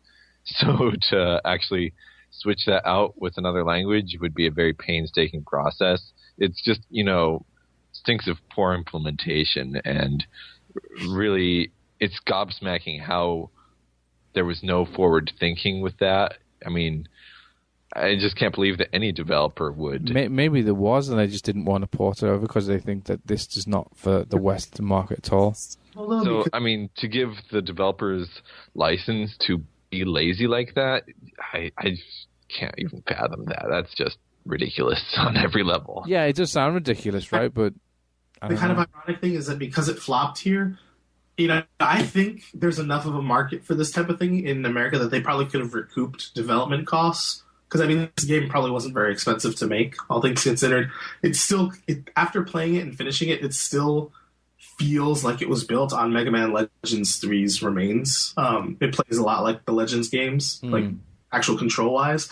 But I feel like they could have recouped some of their losses with a Western release. And I think this was a really silly mistake on their part. Because, it's bombed like crazy. Yeah, kind of hit hard, right? Yep. Any of you other guys play this? DC? No, I was kind of toying with getting it, but I think I'll probably pick it up. Like you say, I've seen it, tumble in price. But it's just a case of which one to get. More likely the 3DS version than the PS3. Right. Is that why would you go with the 3DS version? Just wondering. It's just more likely. I mean, to be honest, I spend more time playing handheld than anything. Like I said, recently, just the Wii U has dragged me back to the home. But yeah, I'd be more likely to play it on the 3DS. Okay, cool. Righty, okay, so we've talked about a bunch of games. Yeah. Yeah, a whole lot of games. So shall we just do some tweets and emails and wrap it up?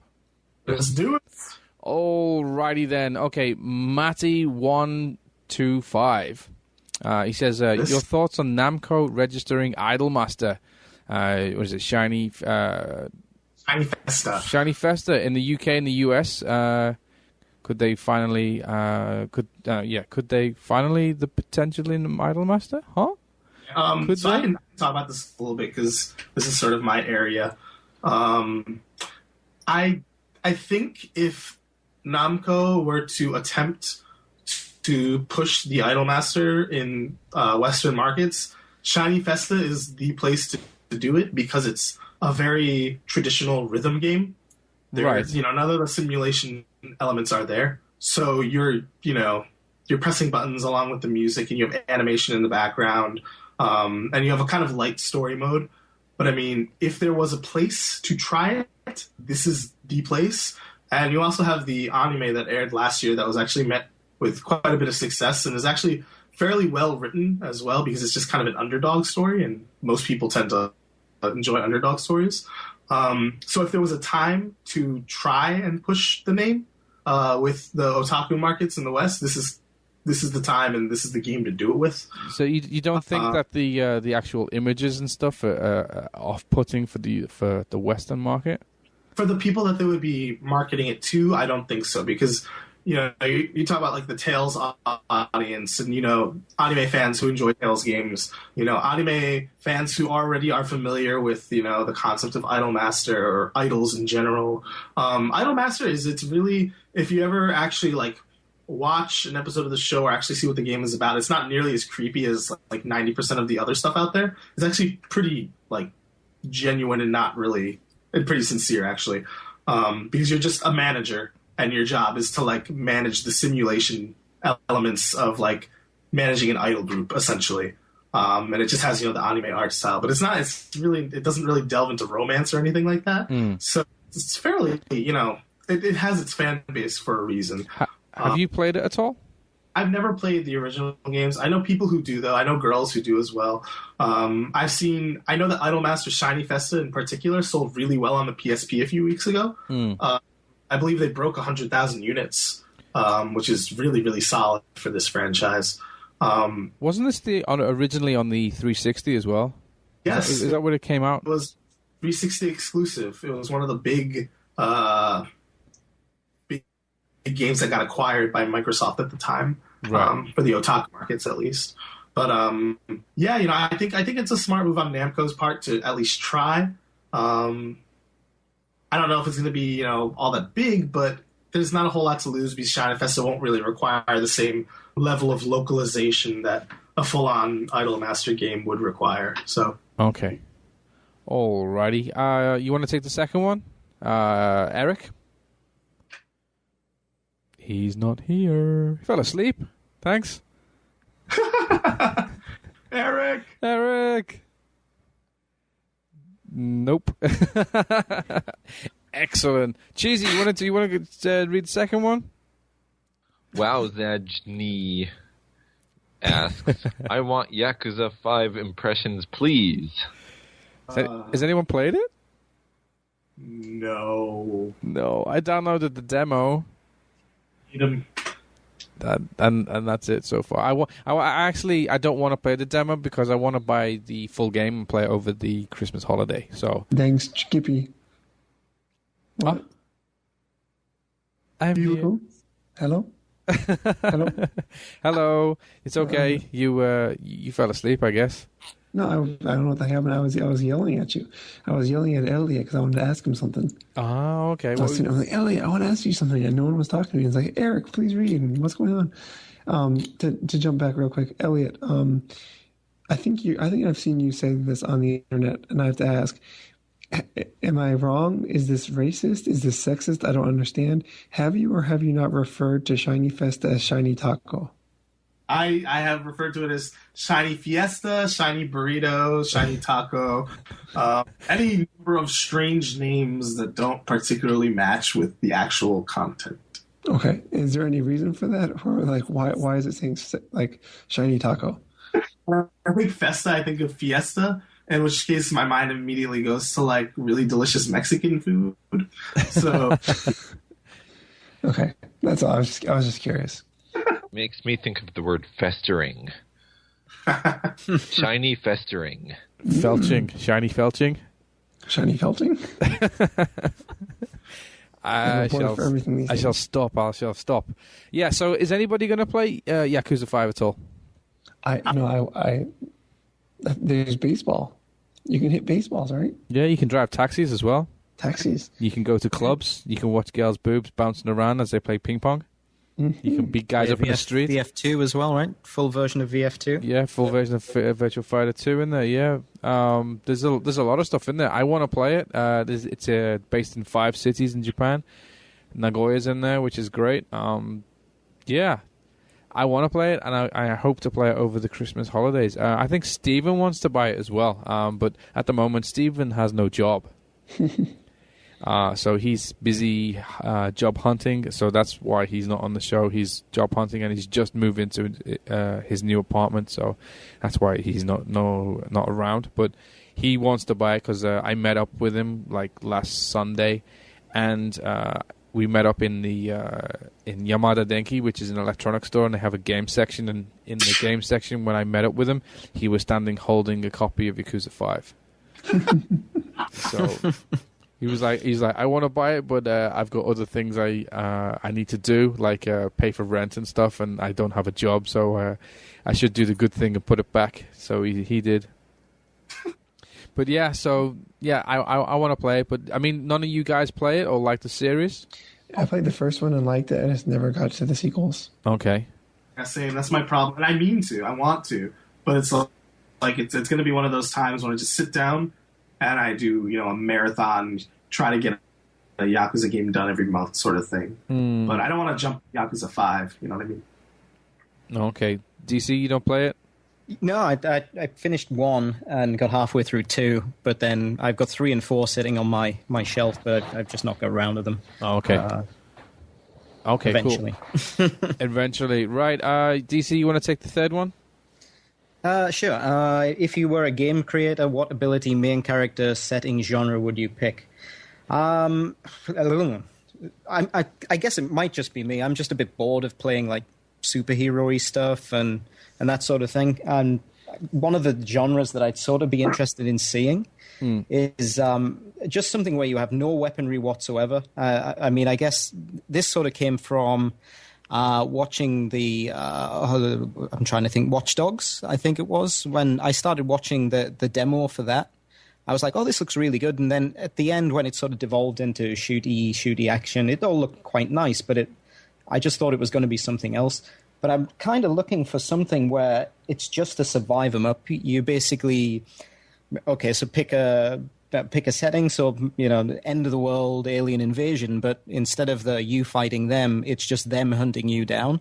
So something like, I don't know if anyone ever played Ecstatica on the PC, and again, that's back in the maybe 80s and 90s, but just to be completely helpless, and you just have to make sure you're not spotted, so get from one place to the next and survive. It would just be, something fairly interesting, maybe mixed in with something like the Zetai Zetsume Toshi sort of stuff where the city's crumbling around you while you're trying to do it. So I think it could be something, if I had my way, I'd want to see something like that, just something that's maybe a little different. Okay. I submitted a game design to Sony back in the day I called it Escapism. Basically, it was kind of like Mirror's Edge, except it wasn't first person; it was third person. And the idea was, it's kind of like parkour, was to just escape. You had no weapons; people were hunting you down. So, say for instance, you were in a shopping mall. Basically, you were told you escape. You don't get caught. You escape. You don't have any weapons. You use the environment to maneuver and to get away from the people who are after you. And so I mean, that's what I've always wanted, to have a game where you basically have nothing other than run and the environment to manipulate. So that's what I want. I've always wanted to create something like that. And obviously, you'd have different scenarios, like not only in a shopping mall, but like in other places, like just apartment buildings and stuff like that. Just different environments where your primal objective is to escape and survive, and that's it. So I mean, Mirror's Edge came close to it, but in the end, I think you could still get weapons, right? Yeah, for a little bit, for a brief period of time. So it's similar to that. So yeah, that's where I wanted to go. I think for me, I'm going to be really, really stupidly specific. I would like to make an RPG, and it would be called Persona 5. And the main character would be a foreign teacher. So, English in a high school. So it'd still keep the high school setting. But the teacher would be the Persona user in this. And he would have to, find ways in his busy schedule to go fight, shadows and climb whatever crazy dungeon there is and solve, the town mystery in between teaching classes. So instead of, taking classes and studying and stuff, at night your options are, go drinking, make lesson plan, stay at school until 11 p.m. at night. So kind of the reverse of the normal Persona mold, only this time you're the adult looking in. Or the flip side of that would be you're a teacher at the school, you're not a Persona user, but you notice there's this group of kids that are constantly disappearing for periods of time, and you just live your life out as a teacher, as a simulation. But, yeah, that's my thought. That's all good. That's all good. Eric? You can find out when I release my game next year. Oh, where's your game going to appear? It'll be iOS, actually, so I'm dirty, but yeah. iOS what? Is this both platforms? Yeah, it'll be on both of them. It'll be coming out next year. Next year, So, huh? yeah, Is look this forward. early next year? Hopefully. We'll see. Excellent. Are we going to give some codes away on the podcast? Maybe we might do that. So can we do a little competition? We might have to do that. I'll have to talk to you about this. Excellent. Let's do that then. Okay, let's move on to the next question. And the last question.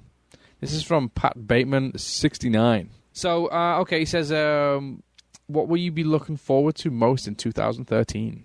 Dragon Quest 7. Well, yeah, Dragon Quest 7 is a big one.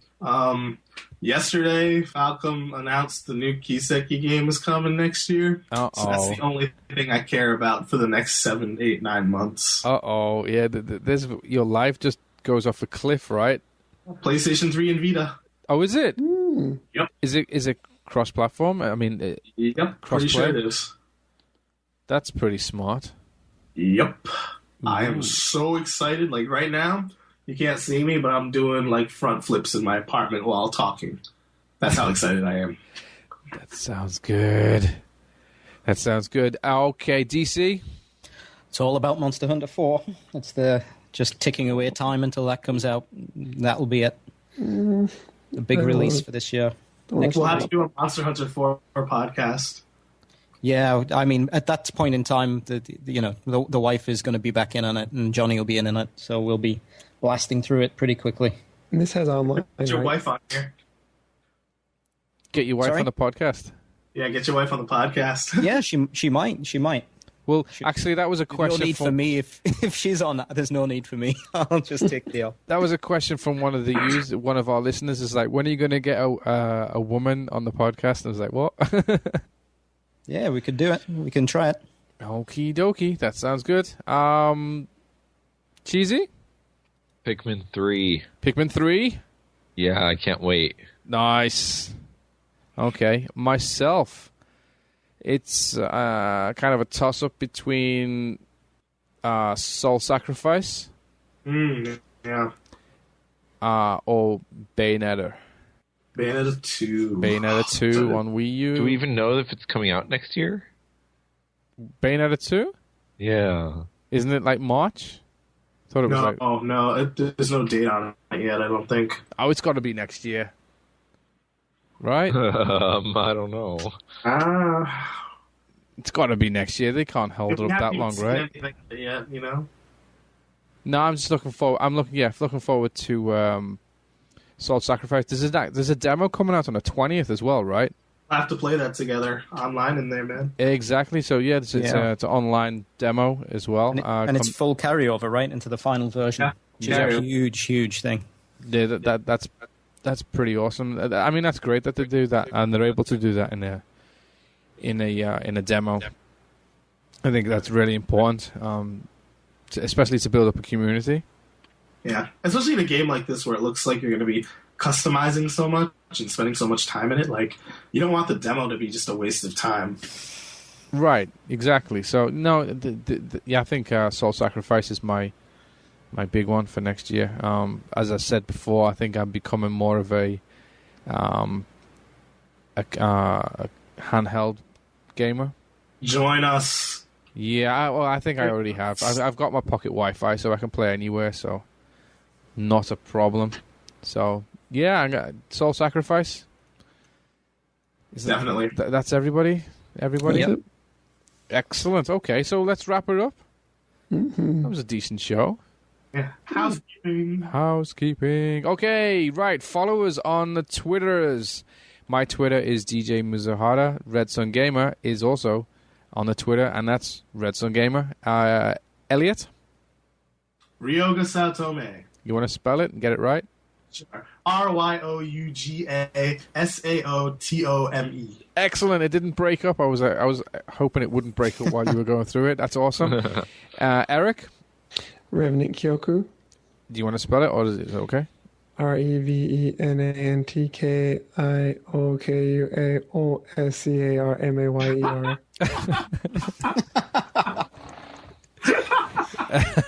You ass. You big ass. Okay, right. Okay, Cheesy? Do you live on the Twitters? Yeah, on Twitter it's Cheesemeister3K. Okay. On Nintendo Network it's Cheesemeister. Okay. You're slightly different. DC, do you live on the Twitters? I do. Do you want to give it out? DCharlie JP. DCharlie JP. Okay. Do you have a Nintendo ID you want to give out? Yeah, it's DCharlie. Okay. So add me away. I give that as well. Mine is Ryoga Saotome, so the exact same thing. Same. Yes, Okay. same Mine as is also the same, DJmizuhara. So same. Quite boring, but I think it's nice to have everything the same. So Consistency. makes it easier for you to find. So yeah, only thinking of you, the listener. Yeah, if you want to, we live on the NeoGAF. We have a little thread, so if you want to go in there and talk about the show, please do. Also, we live on the Retroids. Go over there. We've got a little community going on over there. We've got redsungamer.com, which where we post our podcast. And if you don't mind, iTunes reviews. Please. It'd be nice. So, yeah, that's great. So, yeah, okay, so thanks for listening. That was episode 53. Let's go to some of this. Let's go some of this. Some of this.